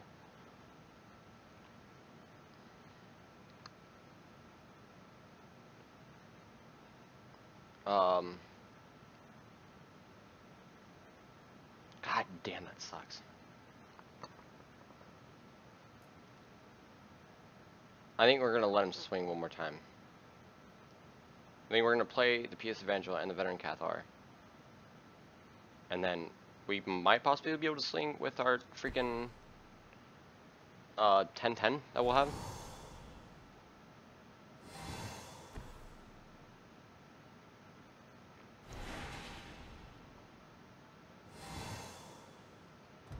So if he sacrifices that, 4, 5, 6, 7, 8, 9, 10, 11. Damn it. That won't be worth it. Yeah, we're just gonna wait. We're gonna wait. Next turn, however, my country just came out right there. Did you hear that? Next turn.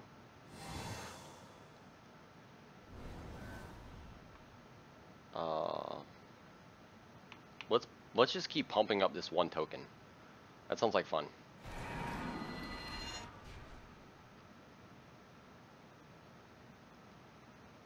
Haha.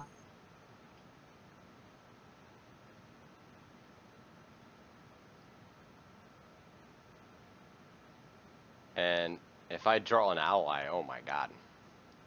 Everything's gonna get lifelink, and I'm just gonna swing out so hard.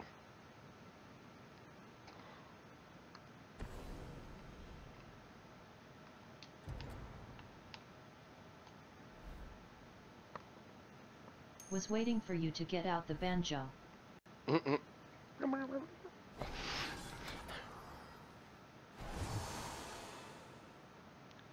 Okay, so he's got a 5-4. So he's now got 9 first strike damage. That's fine. We're about to start doing things. We're about to start playing things and fucking some shit up.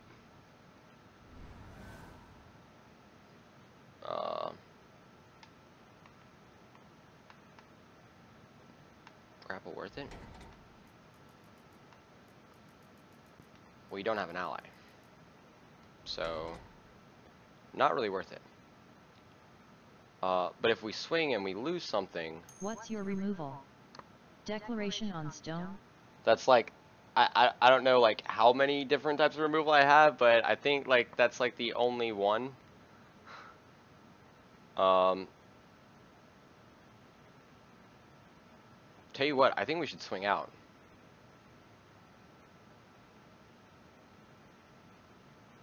No, we can't swing out because he'll get me on the up. Let's see. Hold on.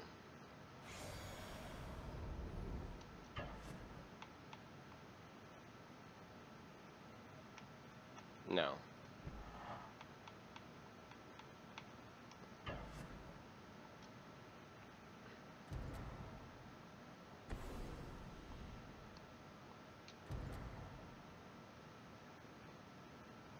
Okay.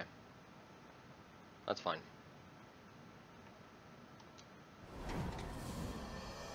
He's gonna give me another token. Alright, that's fine. Alright, so we're going to grapple. At least you can get it back.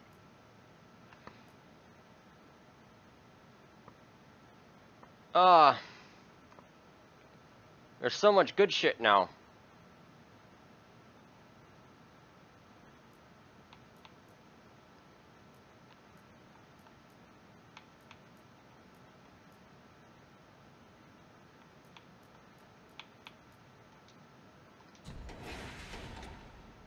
I got the Talia's Lieutenant. I couldn't help it.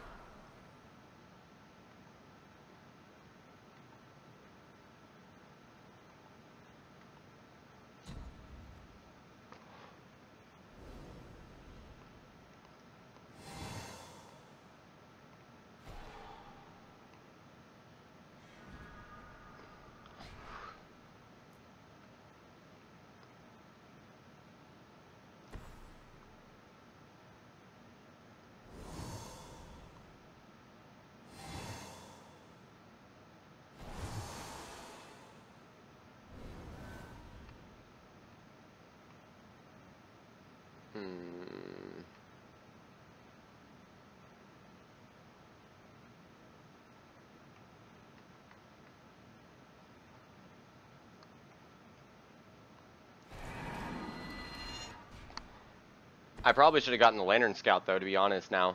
Now that I'm thinking about it.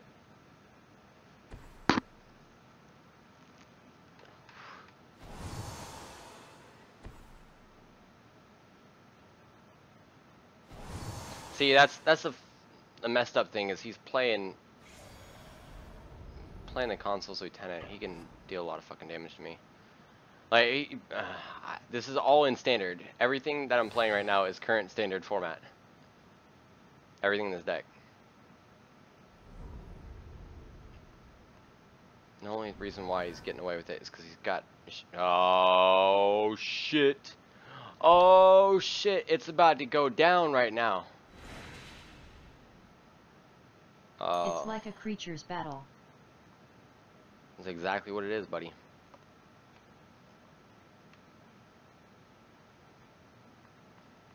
We're gonna save this.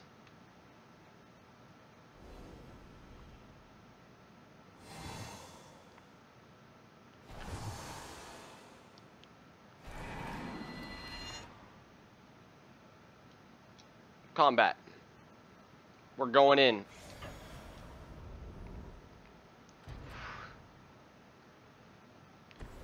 You want me to sacrifice a creature?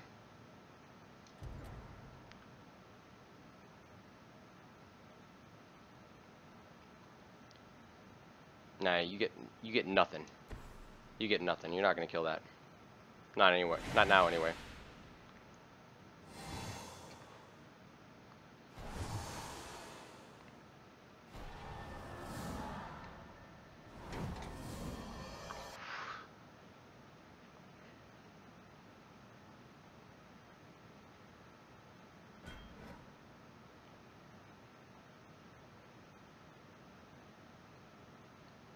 That's right. Do that, sacrifice that. It's fine.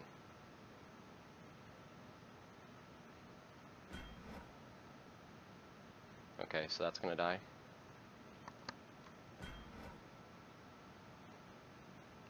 Alright, Talia's Lieutenant's gonna die, which is fine. I'm actually okay with my Talia's Lieutenant dying. He should double block that. But if he does... 3/3. Okay. So now I have one thing that's gonna die. Two things that are gonna die. Yep, sacrifice it.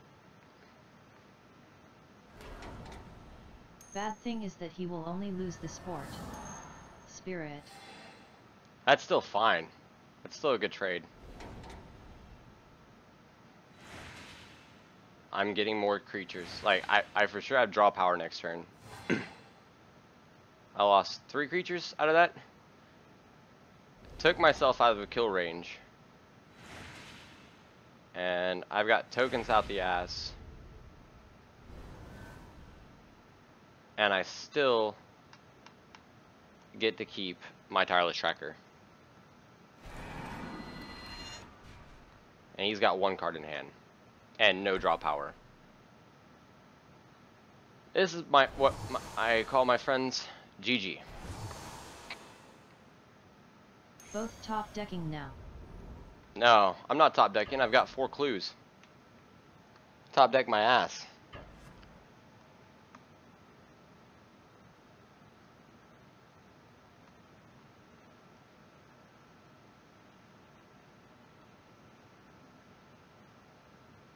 Yeah, I'll trade.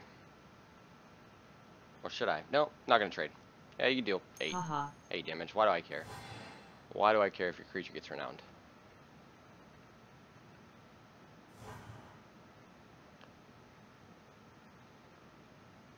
I've got clues that put creatures on the battlefield. Humans on the battlefield. Which can be even worse. Alright, so I really don't care for this expedition envoy. So we're gonna sacrifice clue. No. Freaking, you suck, Magic. You should know that I don't want to do double.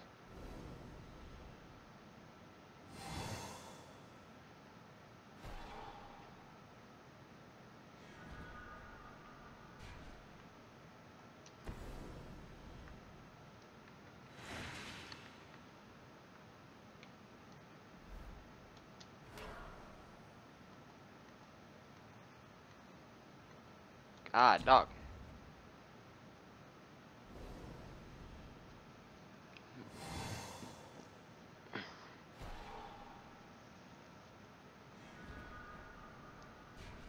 Huh. Huh. Yet auto mama tapping sucks in this game. What does this say? Mana.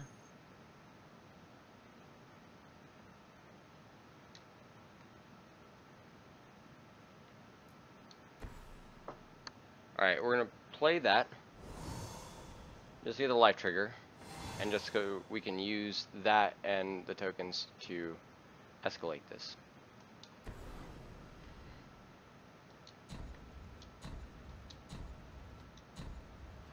Alright, creature destroy.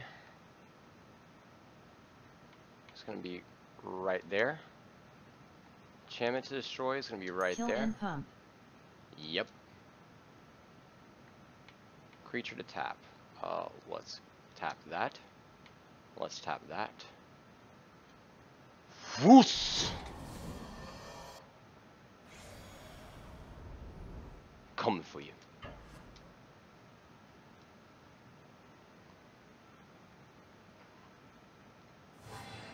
Ah, he didn't even block it. He said, fuck that. GG's.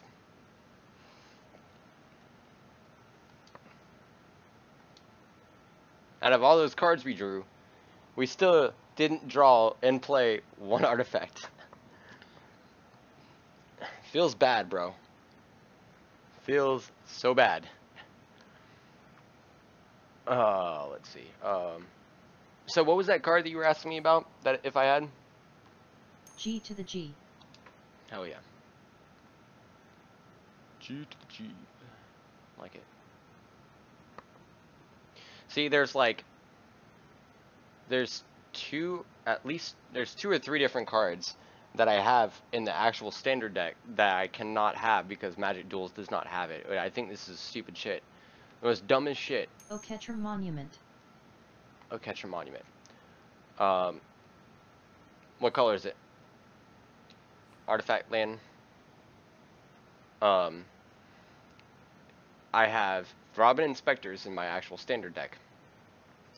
I also have, you know, a playset of Talia's Lieutenant and Hairwire Militia Captain, which is stupid that you can't have a playset of a fucking rare card. And here, it aggravates the shit on me. And then, on top of that, I've made versions of this with Paradox Engine. Artifact 3 cost among Cave. And, I play with, Paradox Engine and Cryptolith Rite. Cryptolith Rite is an enchantment that says you could tap your creatures as, and produce mana. So all those tokens and all those creatures that I had would have been tapping to give me mana. Then on top of that, I had Paradox Engine, which says whenever you cast a spell, untap creatures you control. So literally, you get Paradox Engine, you get Cryptolith Rite, and you go, and I mean, we have all this draw power, and we have all these tokens that we're creating, and all these clues that we're creating. So we can tap, sack a crew, draw a card, cast a creature, and we have an artifact. We have Lifecrafter's Bestiary, so we pay 1 green, tap a creature, pay 1 green for life to capture bestiary, draw a card. We cast a creature, or we cast a spell. So untap all creatures you control, or we can tap our creatures to cast whatever we play. We drew. Cast that, tap a green, draw a card, and you keep doing the same thing. And the only thing that you can't, like, if you draw too many lands, like, you can't go infinite with it. But you can pretty much go infinite because we have Tireless Tracker, which says whenever a land enters the battlefield, you put a clue. So you put a clue. So you tap 2, pay the mana, draw a card, cast another thing. It's stupid. It's fucking stupid. And I can't do that because we don't have Crypto Left Right, we don't have Paradox Engine, we're missing a bunch of other shit. Alright, so what's the card? Oketra Monument for 3 mana.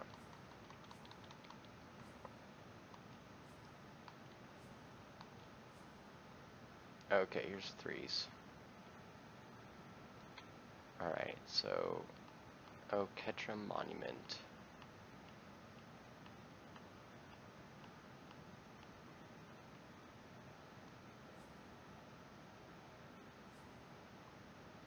Zoret's Monument.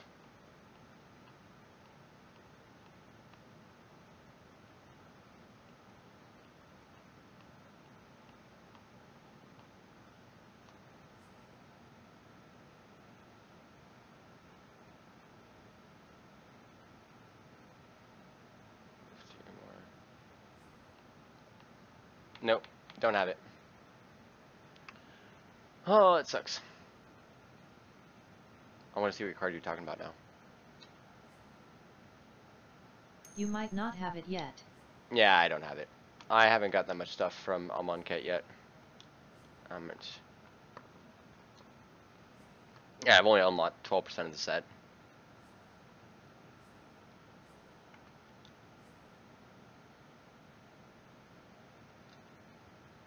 Yeah, that sucks. We'll get there. Actually, give me a quick second. I'm gonna get me some coffee because I'm out of drinks. Out of the drinks. Give me real quick. But anyway, yeah, I hate that. That's the one thing. Like, that's one reason why I actually haven't streamed more of Magic Duels. Like, in the past, is because, like, Okay. I would love to play it more. I love Magic. I love playing Magic a lot. It's a fun game, and it's one of the most, as far as card-based games goes, it's one of the most advanced as far as like mechanics goes, and it's the most skill-based. And on top of that, in my opinion, one of the most balanced. At times, sometimes it's not so balanced. But I never have ever felt like I had to play like one of these top tier winning decks, these tournament decks these pros play to ever win. I've never had to do that ever in the past. I mean, like, I'm not saying I haven't played them before. I've played them before. Like, whenever I was doing really good with Magic, there was a point where I would just buy a deck out because it looked like fun and I saw it online or pro played it, and I would just play it for a couple of weeks and then give it to somebody else. I used to build decks, and then whenever I got bored with them, I would sell them to people.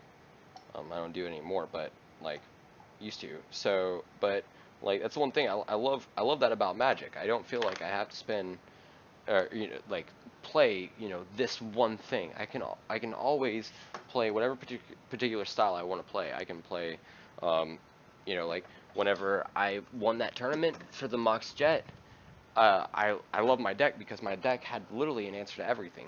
If you were playing something that was indestructible, I had Abzan Charms, which is exiled target creature of flying, or power. No, not power. Exile target creature power 3 or greater. I love cons because the cards the cards in the set were so what's the word I'm looking for? Universal, and they had multiple ways of being used.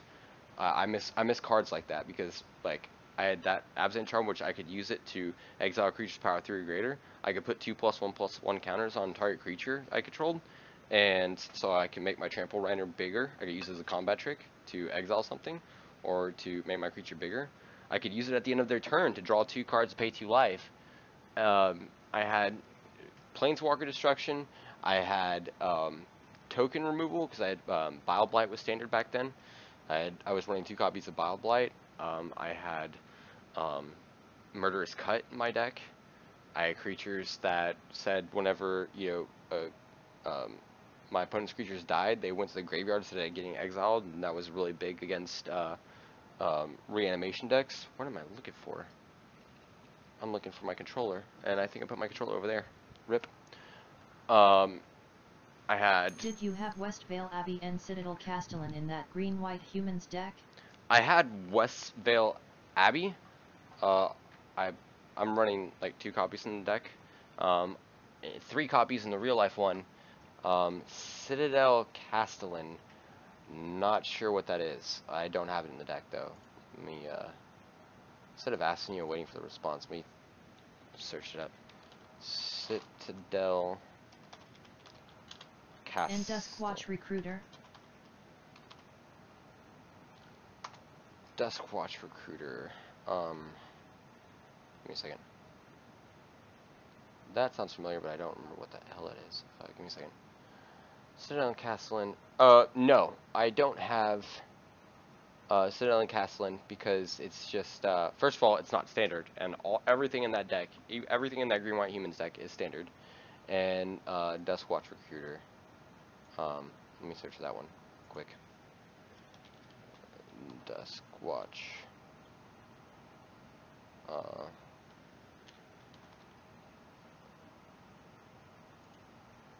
No, I don't have Duskwatch Recruiter. I just recently took him out because he was he changes whatever he changes from human to a werewolf, and whenever he flips, it's not really as good anymore because he's a werewolf, not a human. And so he doesn't get the buff. So if I have a flipped one and I cast my Thalia's Lieutenant, then I have no effect. And if I flip him and I cast my Huron Sungrace Champion, it has no effect because he's a werewolf at that time. He's not a human. That's the only reason. And then there's another 2-drop that says whenever it can't attack unless if you have a creature a power 4 or greater. And I generally don't have a problem getting my humans to power 4 or greater, but it wasn't as good because it flips. And there's some turns like where I have okay, good reasons. Where I have like a green up, and I don't want to, like, let's say I have like 3 mana up, and I've got a token, a clue token, and I sack the clue token and draw a card, and then I save a green for my Blossoming Defense, and then I go to my opponent's turn, and then my creature flips. And I'm like, fuck. And we're fighting level 40. Oh no. Oh no. Yeah. 1 land hand, not good. 1 land hand, not good. 3 land hand, better. Not as good as I want, but better. And we get a Life Crasher's Bestiary, so that's not bad. We're on the play, so it's not as bad as well. That means that, you know, I mean, we're still going to be on the slow route with the way this is working, but it's not as bad. And we're probably just going to play Life Crafter's Bestiary on turn 3. We're going to save that Westvale Abbey now that we've drawn the plains. I don't want to play the Westvale Abbey unless I have to. But we're going to play the Life Crafter's Bestiary on turn 3, so turn 4 we can start scrying. See what the hell we want. Vampire deck. Good. I'm okay with this. Red, black vampires. Cool. Oh, this will be even more awesome because, well, nope. We need green mana, goddammit. We need green mana so that we can cast Tireless Tracker. Oh, you're just gonna read the card. We need to scry to green mana. Green untapped mana, more specifically, which I don't have any green mana that won't enter the battlefield untapped. I mean, other than a damn Evolving Wilds. But we need to draw a forest so that we can play Tireless Tracker, play land for turn, and still have the Blossoming Defense up.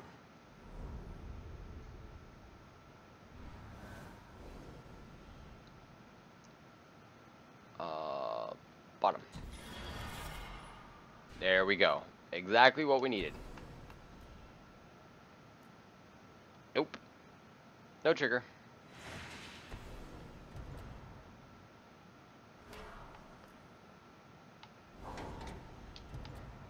Okay, so he's gonna try to kill it already.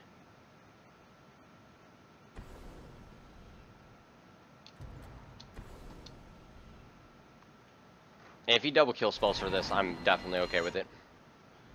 And he'll probably have another kill spell, but I'd still rather him use 2 kill spells and to remove it than just 1. And honestly, I don't care about him removing it because I've got Crafter's Bestiary on board. And next turn I will have 5 mana, so I can sacrifice a clue, and I have Renegade Rallier up. So like I'm not gonna run out of cards. Like even though I've got 2 cards in hand, I'm not gonna run out of cards.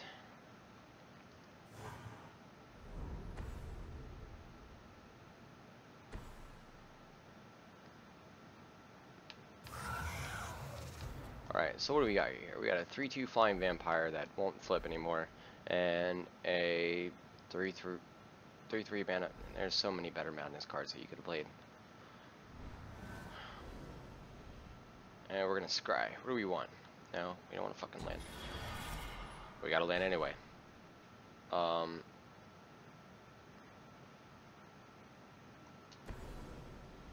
gonna land for turn.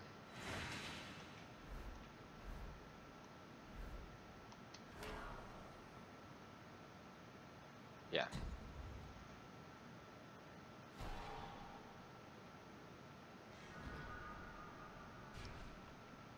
And Lantern Scout is really not necessary. We're just gonna attack for now.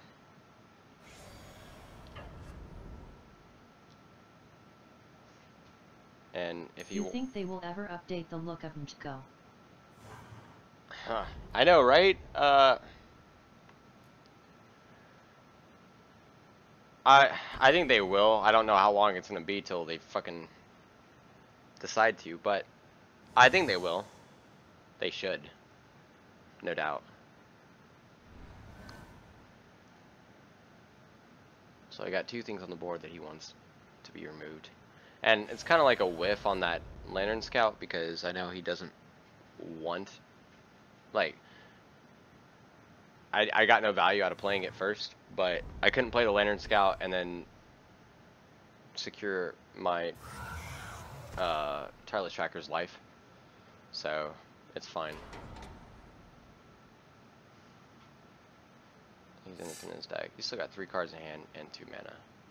The good thing is that if he does have any pumps, he didn't do him then, which he should have, honestly. I don't want Ovia.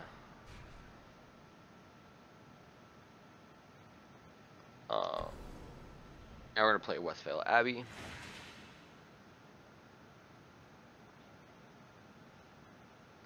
Oh, should we play the Hamlet Captain now?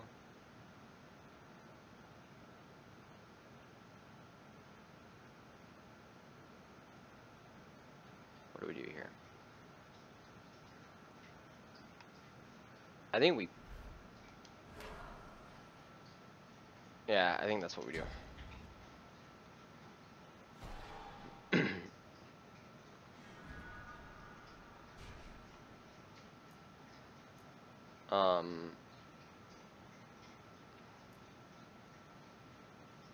I think the Pious Evangel and then pay a green to draw a card. I think that's the best we could do. Or no, we're gonna attack first, and then we're gonna attack with our Tireless Tracker. See what he does.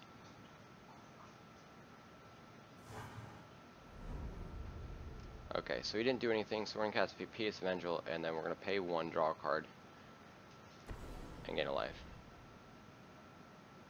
Yes.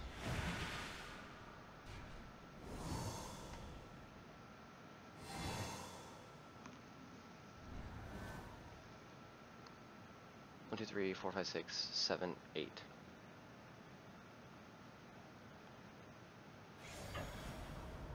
He most definitely can kill me. I'm gonna block. I honestly don't care about my creature dying as much.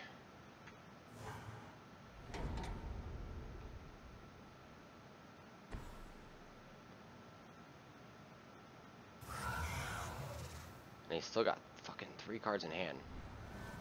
I'm waiting for his hand to run out. We need to draw a lifelink. That's good. That's the lifelink that we needed.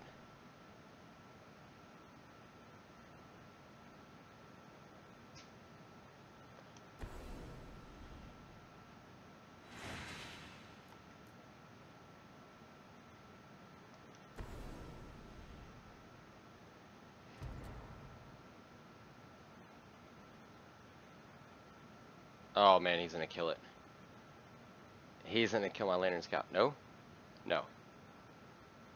No, do not pay.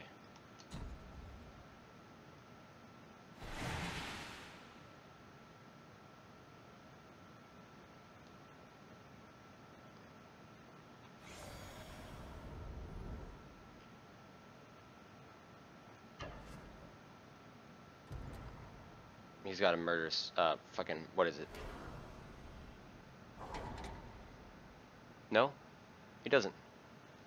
I thought he had, murderous compulsion. The 2-mana destroy target tap creature. He doesn't. He's gonna cast that. Is it?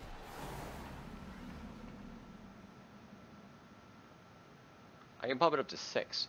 So you better block it with a lot of shit, bro. Let's see.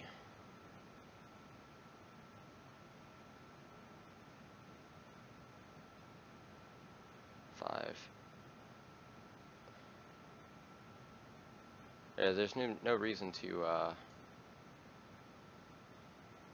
pump it. Yeah, let's get that one first and then that one second.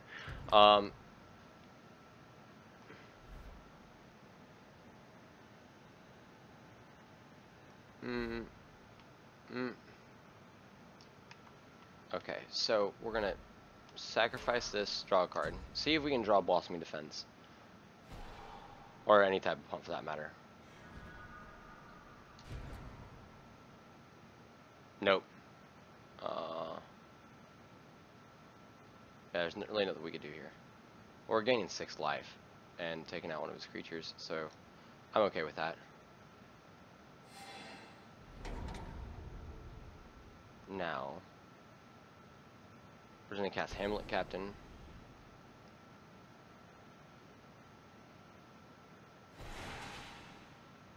And see if we can draw another ally next turn.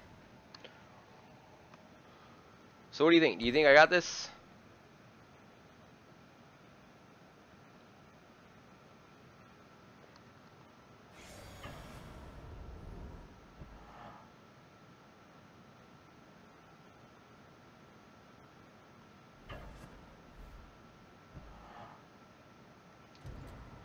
Alright, so he's gonna hit me for 4. I'm okay with that. Going to be close.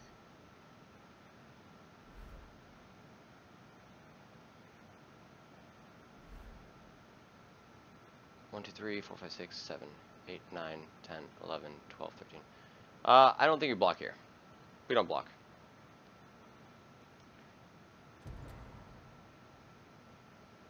Like, yeah, he can pump up, but I don't think he'll have it. That's gonna be 3.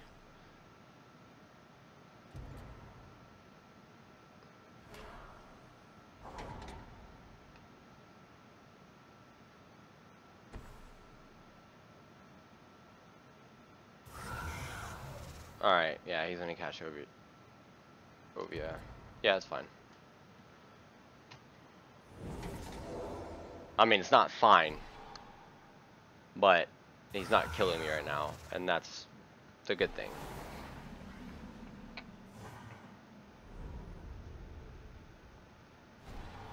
You got me to 1. I need a lifelink source. That's not a lifelink source.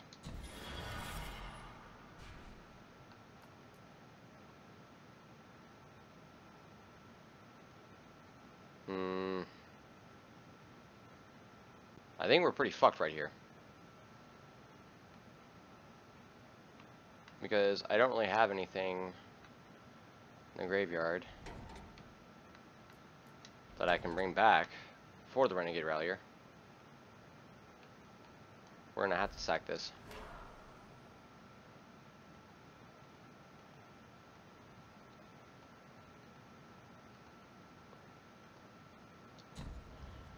Huh.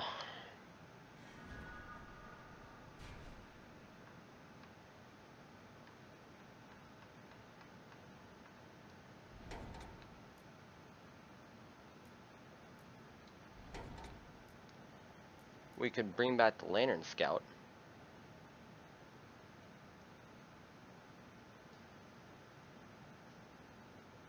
Yeah. I think that's what we do. We bring back the Lantern Scout.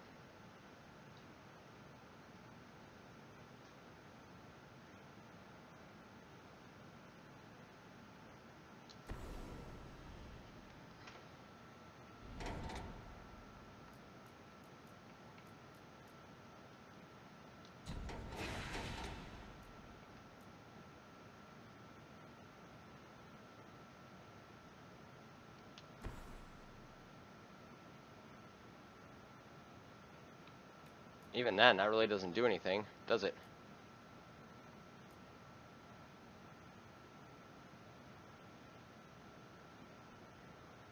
Oh wait, yeah, it does.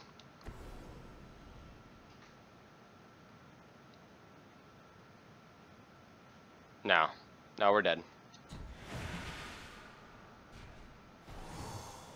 Yeah. I still want to swing before we give up.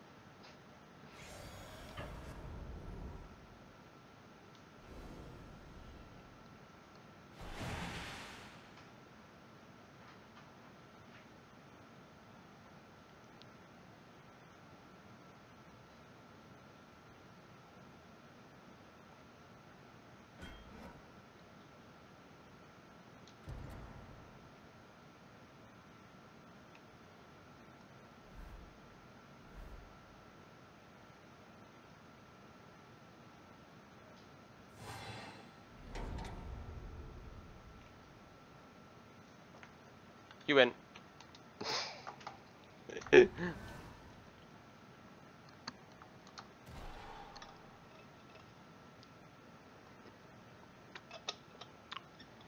Well, that wasn't so bad. I mean, think about it. Like,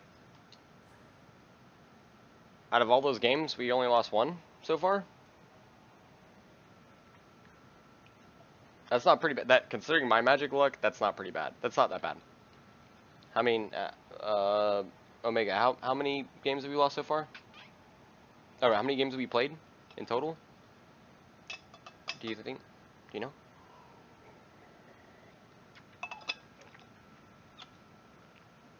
Coffee. I just love coffee.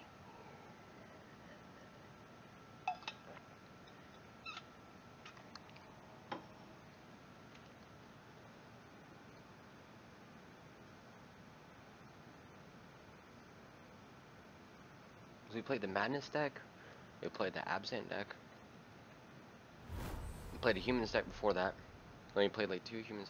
So we've like played like 6 or 7. And we've only lost 1 so far. That's pretty good. No. These starting hands, man. You Not sure, but suck. yeah, your winning percentage is still pretty good today. I don't think we should keep this. We do have a grapple. I'm gonna keep this because of the grapple. Because we have an Obsessive Skinner and a grapple.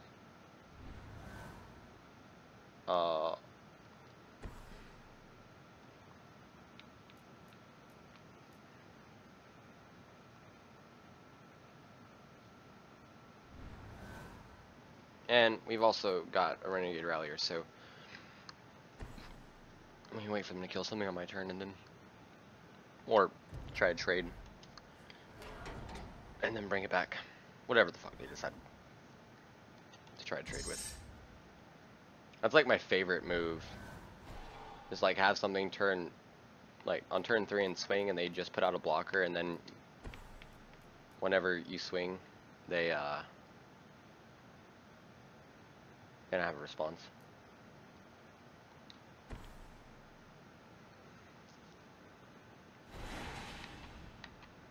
Or just have him put a counter on himself. Now, we could have waited till the end of his turn to grapple, but I don't feel like that was the best move. I feel like next turn, if we don't draw a land, we can then grapple, possibly get Delirium, and then if we do get Delirium, he'll start putting counters on my opponent's next turn.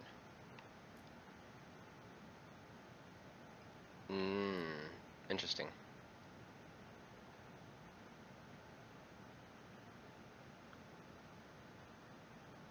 Hi again, Darkness 309. Did you modify your green-white deck? Yeah, a little bit. Not very much, though. Let's see if he wants to trade. Gonna trade? No? Didn't think so. You know what? Just for the chance that we might actually hit Delirium. What?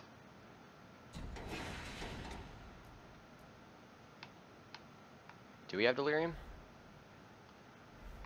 I have 3 card types in my graveyard, and none of which is a land. So we will play this land, we will fix our mana curve, and we will have Delirium at the beginning of this next turn.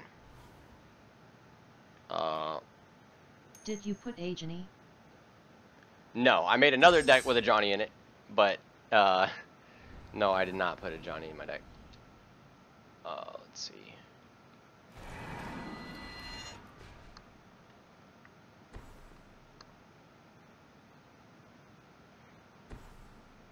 So next turn we can play.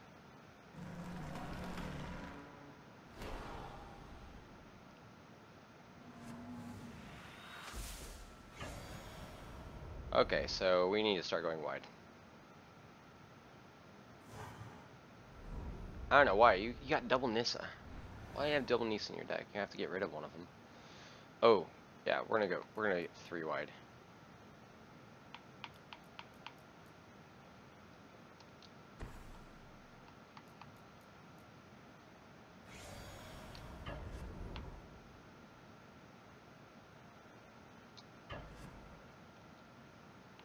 Actually, no, I don't think we should. I think we should play Veteran War Leader and Ovia first, and then next turn we could play Expedition Envoy and then whatever else, and we can give Veteran War Leader Trample. I think that is the correct answer. Because we won't be able to swing with Expedition Envoy, but we can still tap him for the Veteran War Leader. So we're going to do that. That seems to be the correct play.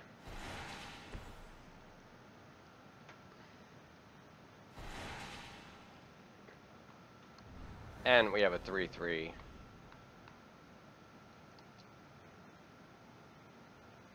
And we're getting bigger. We're helping the board.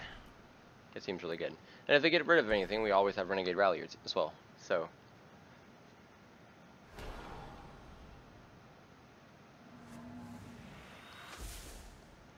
now they really have to play something. Well, actually, it doesn't even really matter if they play something or not. Like, we're gonna trample over their shit. So 1, 2. We can only play 2 creatures this turn. So do we play the Veteran Cathar? We're gonna play the Pious Evangel first, and then the Expedition Envoy.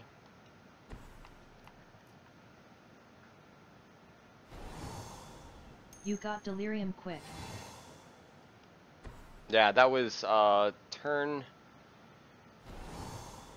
3 Delirium. That was what that was.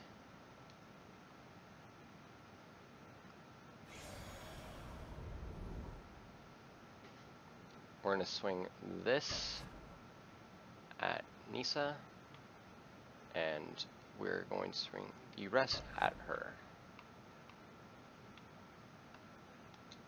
And even if she double blocks, it doesn't matter.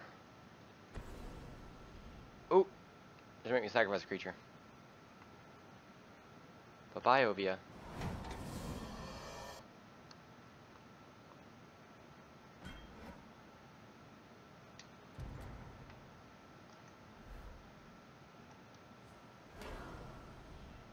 We're gonna tap that. Give Federal War Leader trample.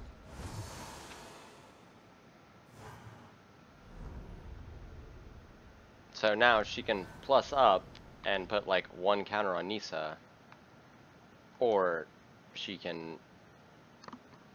Oh no, negative 2 and put a counter on Nisa. She has to plus up and just put one more fucking plant token, which I'm okay with that. And now that I know that she's running, damn, what is that stupid card? Celestial Flare. I'm not gonna just. If you had Black Liliana, Death's Majesty would have given you Delirium in 2 turns. Alright, say board wipe me. Which really isn't bad. We still got 3 creatures in hand, and one of our creatures will bring back more creatures. So, let's go ahead and play. Let's play Veteran Cathar. And then we're gonna play Thalia's Lieutenant. And hope they don't have another board wipe. They're playing white-green, and they only, and plus, my, using the 4 mana, I can swing before I play anything, and still have, possibly give my creature double strike. So, still good. We're still fine. And now that I know that they're running board wipes, I'm gonna play my PS Evangel as soon as I can and flip him. So that whenever they kill one of my creatures. War Leader looks strong in this deck. Not used to seeing him. Doesn't get used that much in duels. Yeah, not very often, but he can be extremely amazing.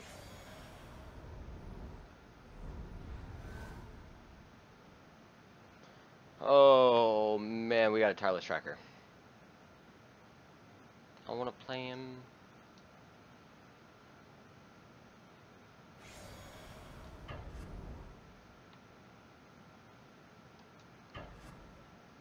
So we're gonna go both again for Nisa. Now I'm hoping that he Celestial Flares. But sadly he didn't. So we're gonna play PS Evangel. Make Thalia's Lieutenant bigger.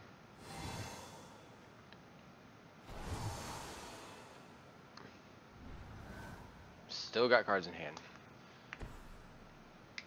And he's running out slowly. Okay, she got a Limvala. Good. That actually, believe it or not, I like that because that means that she's going to kill one of my creatures. I'm going to trade with her next turn.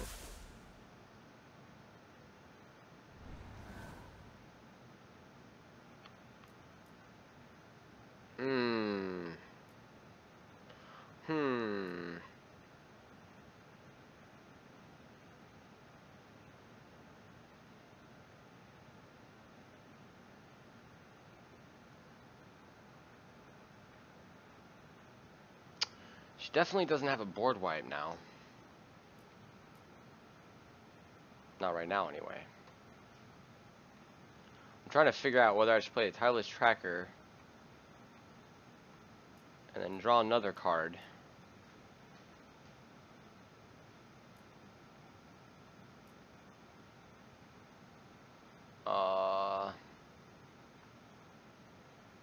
Man, I can't leave her alone.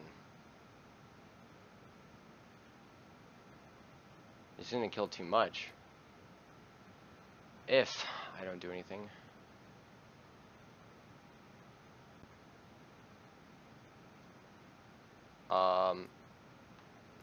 Shit.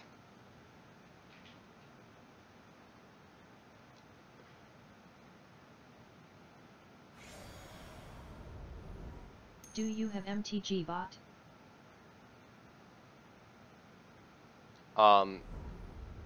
You mean on... I have no idea what that is. Tell me what that is, because it sounds familiar, but off the top of my head, I'm like, what is that? I played the land first.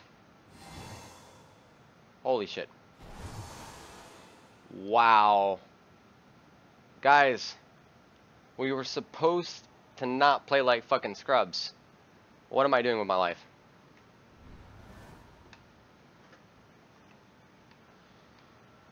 Oh.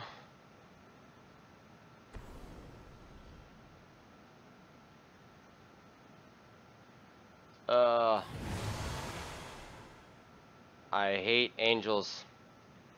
This guy's gonna win. I'm not saying game over yet, but I'm saying game over.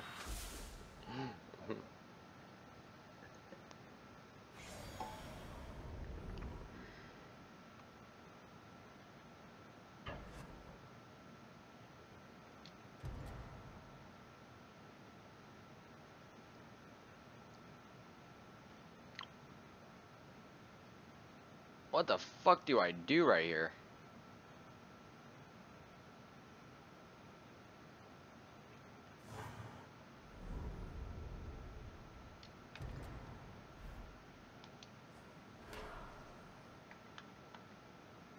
I'm gonna sacrifice one of my lands. I think I'm gonna sacrifice the plains. The plains. It's a bot for Magic players. Get descriptions on card.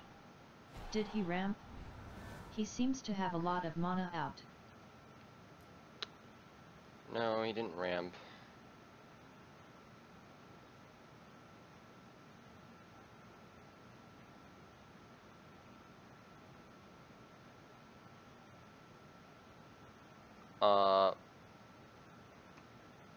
We're gonna pump shit up.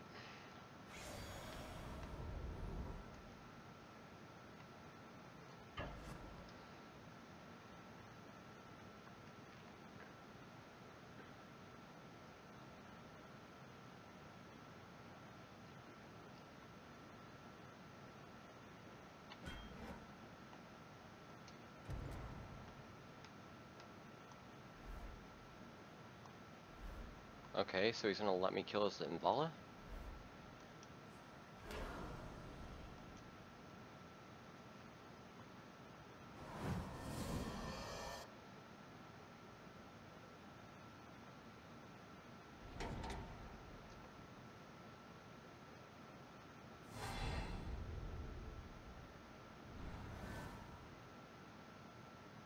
Probably shouldn't have done that, but I wanted the Invala. Okay, I'm done. I don't feel like playing that.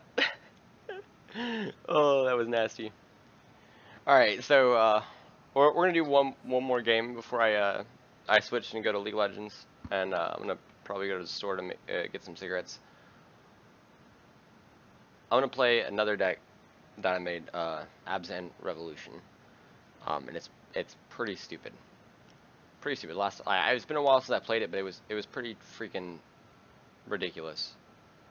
My favorite colors, of course, my color scheme, fighting color scheme is Abzan, so I toy with it a lot.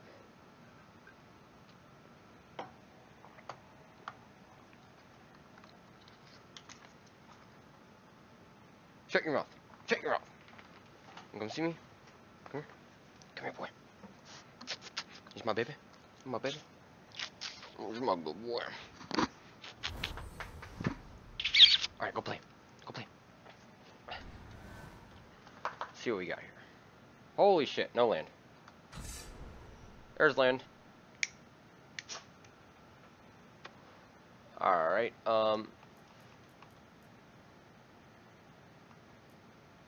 this is a really bad hand.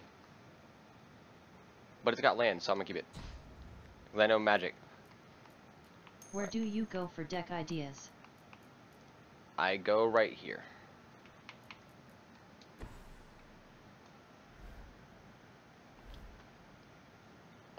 Pretty much like whenever I build decks, I mean like I do research on cards sometimes, like if I'm trying to find like a missing gap closer. But generally what I do is I come up with cards I like. I play what I like. Or what I'm interested in. So I'll come up with a few cards I like, and I'll be like, all right, I like playing this in a tournament, so let me find a way to make this good. And then I work on it, and the only time that I actually like really search for a card, like I'll like just look at the databases. Do you go to tapped out? I've done that sometimes. Sometimes I have, just to test things out. if I don't have like money to spend on anything. And yeah, I've done that before.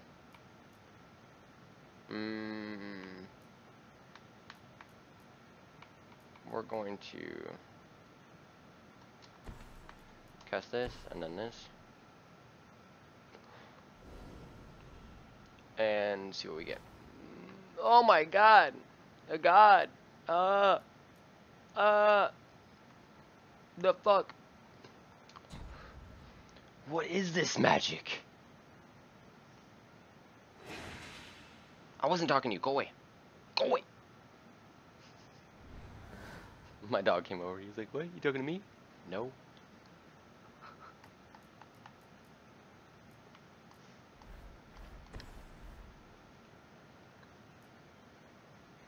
I mean, like, I honestly don't know what to do here.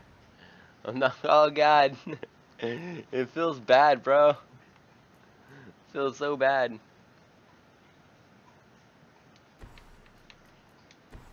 Double Uvenwald.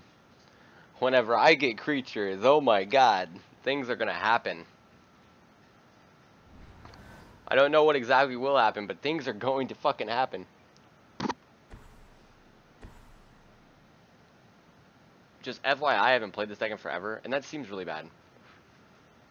You get a Vessel and you don't have another green to pop it.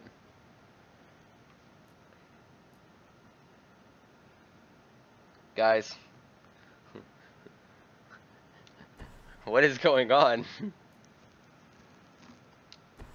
It's been a long time since I played this deck, but I don't remember it being this bad. I remember it having things that I could like play and get value from.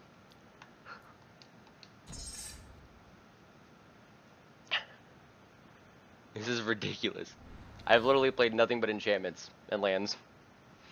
And I've got another enchantment and 3 more lands in hand.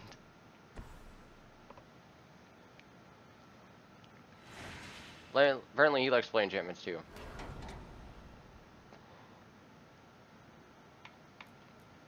Okay. So he's doing the Zendikar roll shit. Okay. This should be fun. His creatures aren't going to outlast mine, but are going to outswarm me anyway, but God. Can't we get a creature? Guys, we got a fucking creature.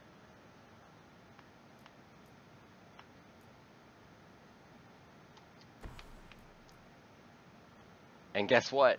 If he dies, it doesn't matter. Because we're just gonna pop one of the freaking tokens I'm gonna get, and I'm gonna get 2 humans. We're gonna pop this Westvale Abbey, I swear to God.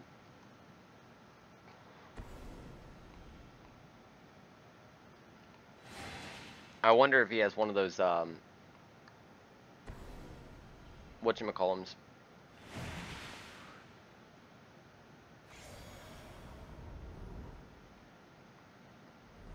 He doesn't even want to attack. I would attack if I was him.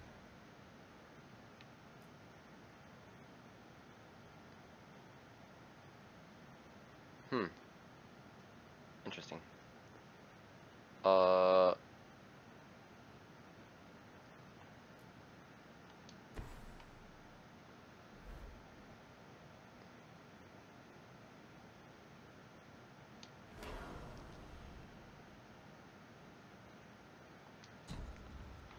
Just gonna do that. And we're gonna hidden stockpile.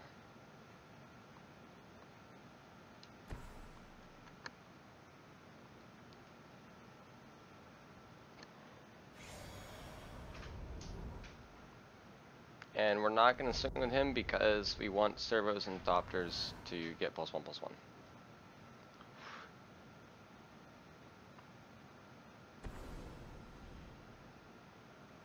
Probably has Anoite, Procession and Sandworm Convergence in his deck. Probably. We're just got to see who will combo better.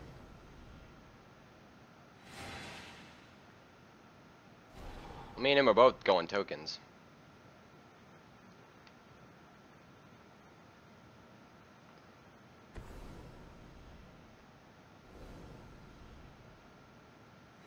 I like the fact that he's buffing everything on the cat. Because if I kill the cat, that just means I gain a shit ton of value.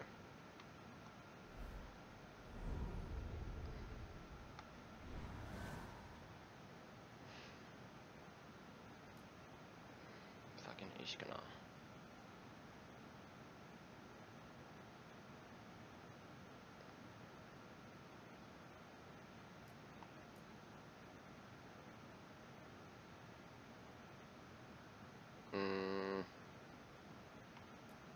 Nope. Wow, really gambling with everything in the cat. Yeah, he really is. And we're not gonna play Iskana, and I'm not gonna play Vengeance.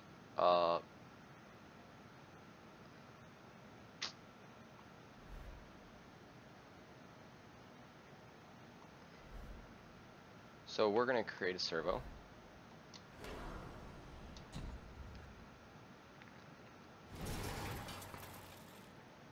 And then we're going to sacrifice a creature in Scry 1. We'll sacrifice the exact same servo. Oh, God. And we're gonna go to end step, and we're gonna get a damn servo again.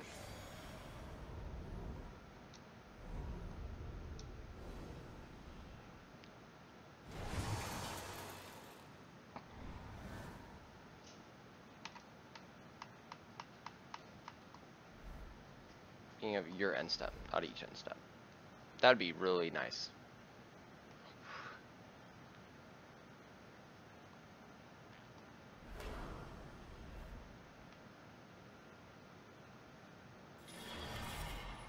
Oh no, it can't be blocked. 4. Swing me for 4 damage, bro.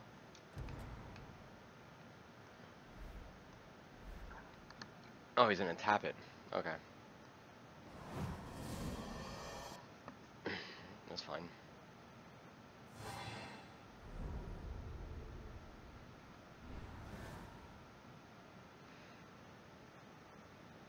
Is this real life?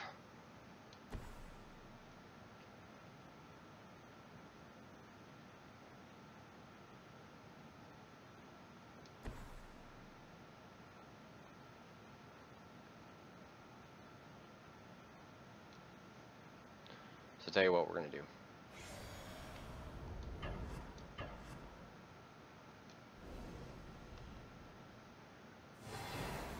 We're gonna gain 2, have him lose 2.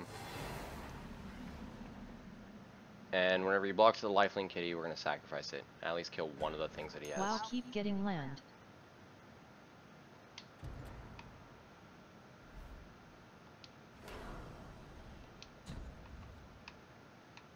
And I'm scrying away land. That's the fucked up thing.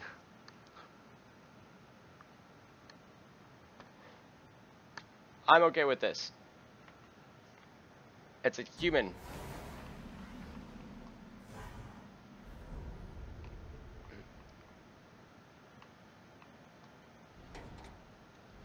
Even though, like, I'm literally gonna play him just to sacrifice him to get freaking. But actually, that's a good thing, because I can sacrifice a creature, play him, bring one of the lands back, and cycle out more fucking land, because, you know, that's what I need to do. Yeah, it can't be blocked. I got it. Does the cat have lifelink? What does that do? Can't attack or block. Yes.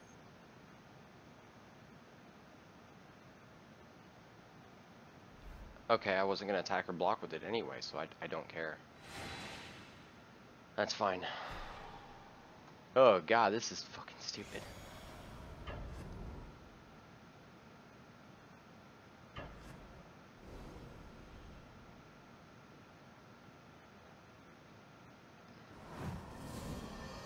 You got me. Even though you should have swung out. I mean, That's why he's pumping him. okay. So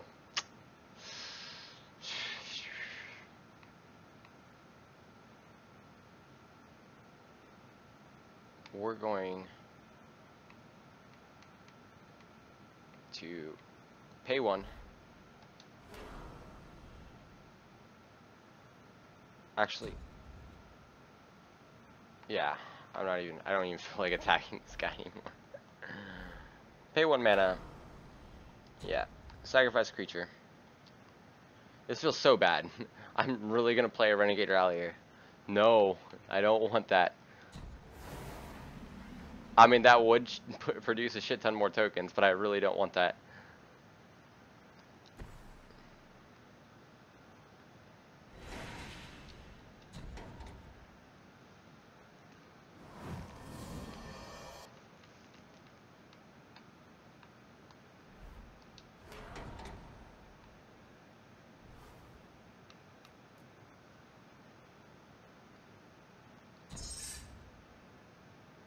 Like,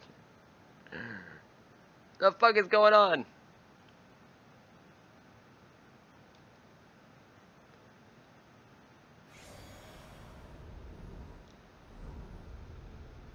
Do you have an exile sorcery? I'm not sure. I haven't played this deck for fucking forever, so I don't even know.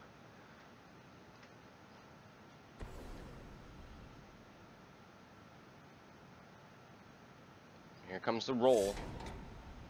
Look out, guys.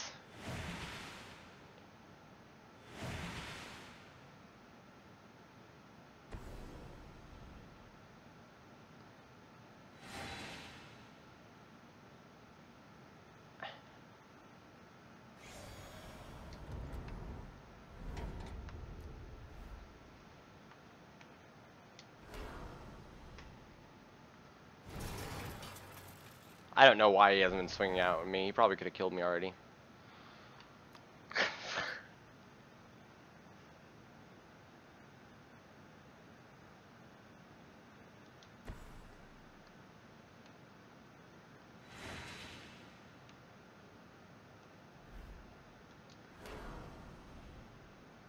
You need an exile card to bypass that cat's embalm cost.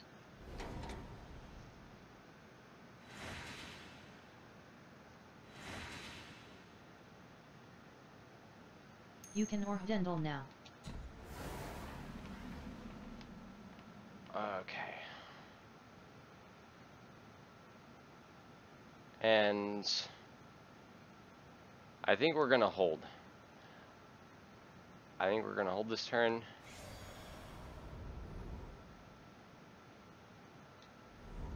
And then try to hurt him next turn.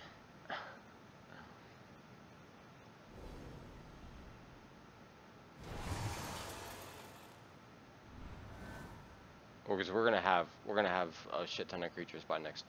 Well, if he does anything, we're gonna have a shit ton of creatures.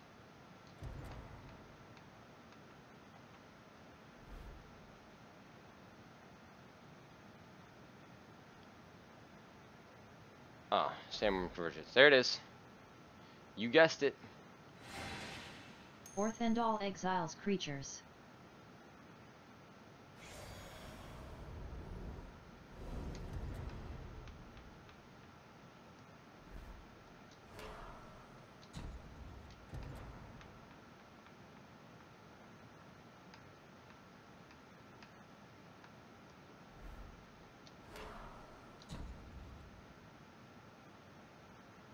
Oh.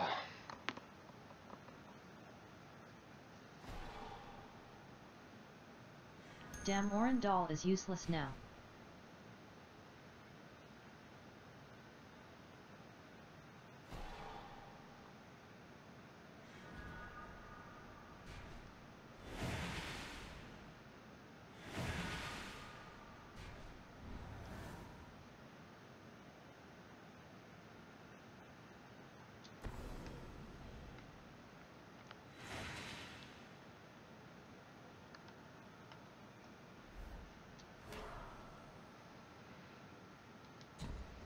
Oh shit.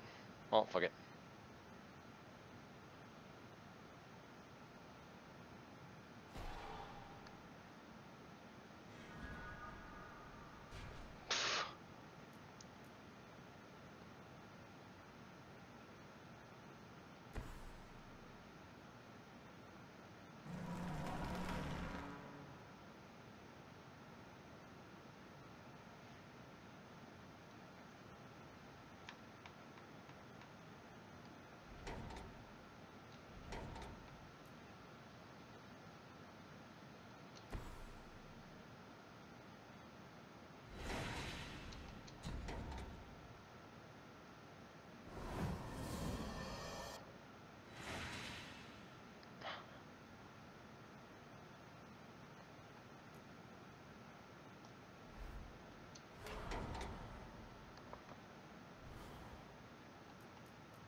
At least you started getting your token army bigger now. Bigger and buffer.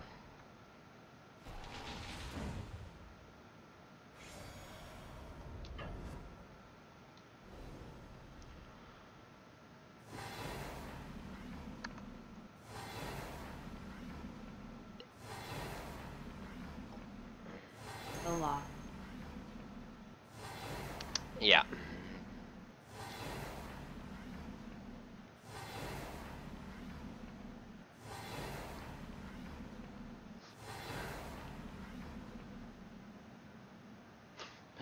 I brought it even before he can even block. It's stupid. What is this? Going off. Alright, I'll catch you later, Omega. Appreciate you. We had fun. Oh my gosh, this is ridiculous. Does he even know what to do? Like, honestly, like, just like, even with your lands, even with your tokens, like, I'm obviously going to out-token you. He's gonna kill a tireless tracker. He does realize he gives me more tokens. Like, I'm going to, like, just beat the living shit out of him. Talking about the draining. Anointed procession would be awesome right now. No, foul tongue shriek would be awesome right now. Target player loses 1 life for each attacking creature you control, and you gain that many life. For each attacking creature you control, your opponent loses life, and you gain that much life. Yeah, sure. You get to kill it.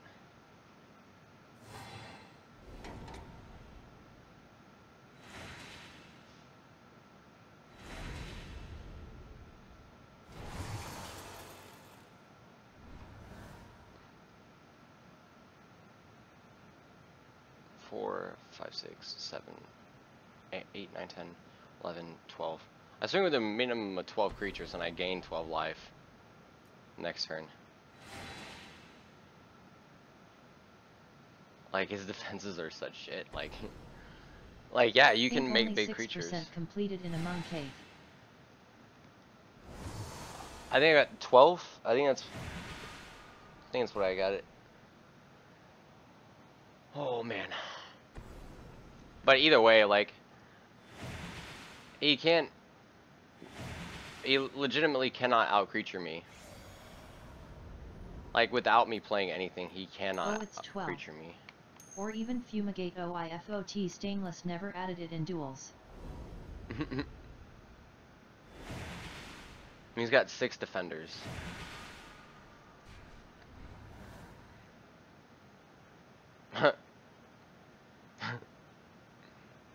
This is so stupid.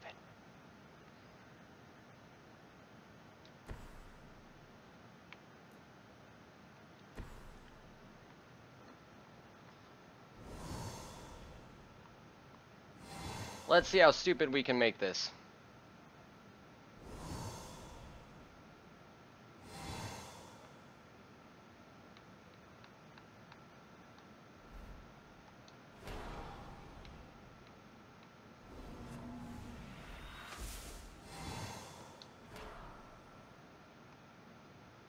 I don't even care anymore, like, honestly.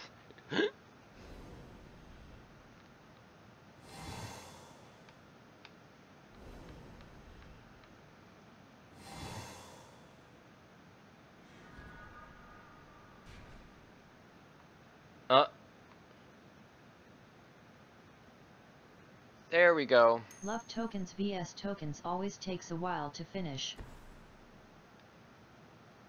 Here's the best thing. We just found our removal.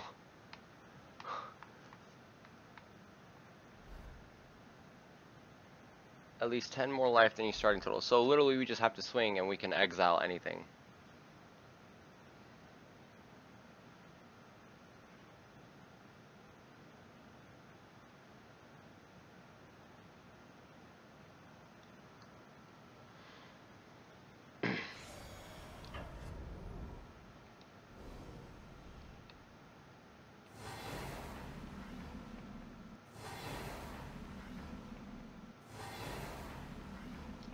Ally, the nastiest bitch just came up.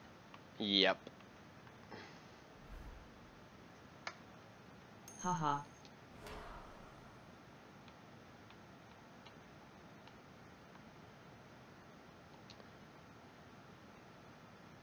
Oh wait. Did that wrong. Sacrifice another creature. Choose a non-land permanent to exile. So we're gonna get rid of his lifelinker.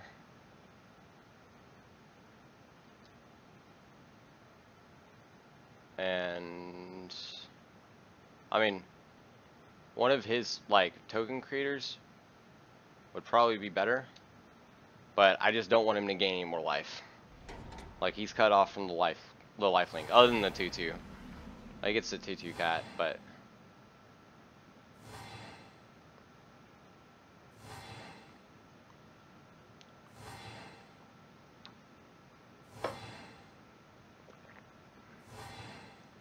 god damn.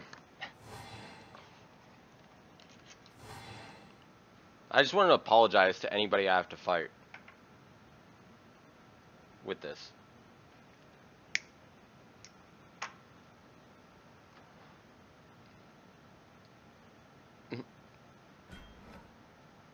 Did you exile enchantment instead of cat? No, I exiled the cat because the cat was gonna gain him life, and I'm not really worried about him having enchantments anymore. Because like next turn, if I swing, he's dead. It doesn't matter. And on top of that, I'll have a Handwire Militia Captain flipped. I'm a smoker too. Yeah, I'm trying to cut down, but it's really hard with my medication and cigarettes. He quit. He quit. I just want to see how this pans out. Yeah, he was dead no matter what. Yeah, I didn't want him. Yeah, see, because he was at -2. Had I blocked, or had I exiled one of his enchantments, he would have gained like 4 life off that cat, and that -2 possibly could have been up. GG. I'm surprised we even fucking came out of that. Okay, like, it's been forever since I played this deck. All I knew is that it was fucking stupid. Oh man, that was fun. Anyway, guys, I'll be on tomorrow playing Magic, probably Magic Duels. I'm gonna switch over to League of Legends after I go to the store. After I run the store, this is my last cigarette. Yeah, you started with only land 2 at start. Yeah, no, that was ridiculous. Like we went to like literally, like we went through so many fucking lands. But those lands it was actually kind of funny because bringing the Renegade Rallier out, using the Renegade Rallier to get lands to trigger the Tireless Tracker to sack it to get another token, and then you could still play a land. TTYL. That was later. That was ridiculous. Anyway, I'll talk to you guys later. I'm gonna be on like here in a second, of course, but I'll be streaming League of Legends and I'll be playing Magic. Nice. Tomorrow. Thanks for our stream. No problem. See you tomorrow. Appreciate the follows. See you tomorrow.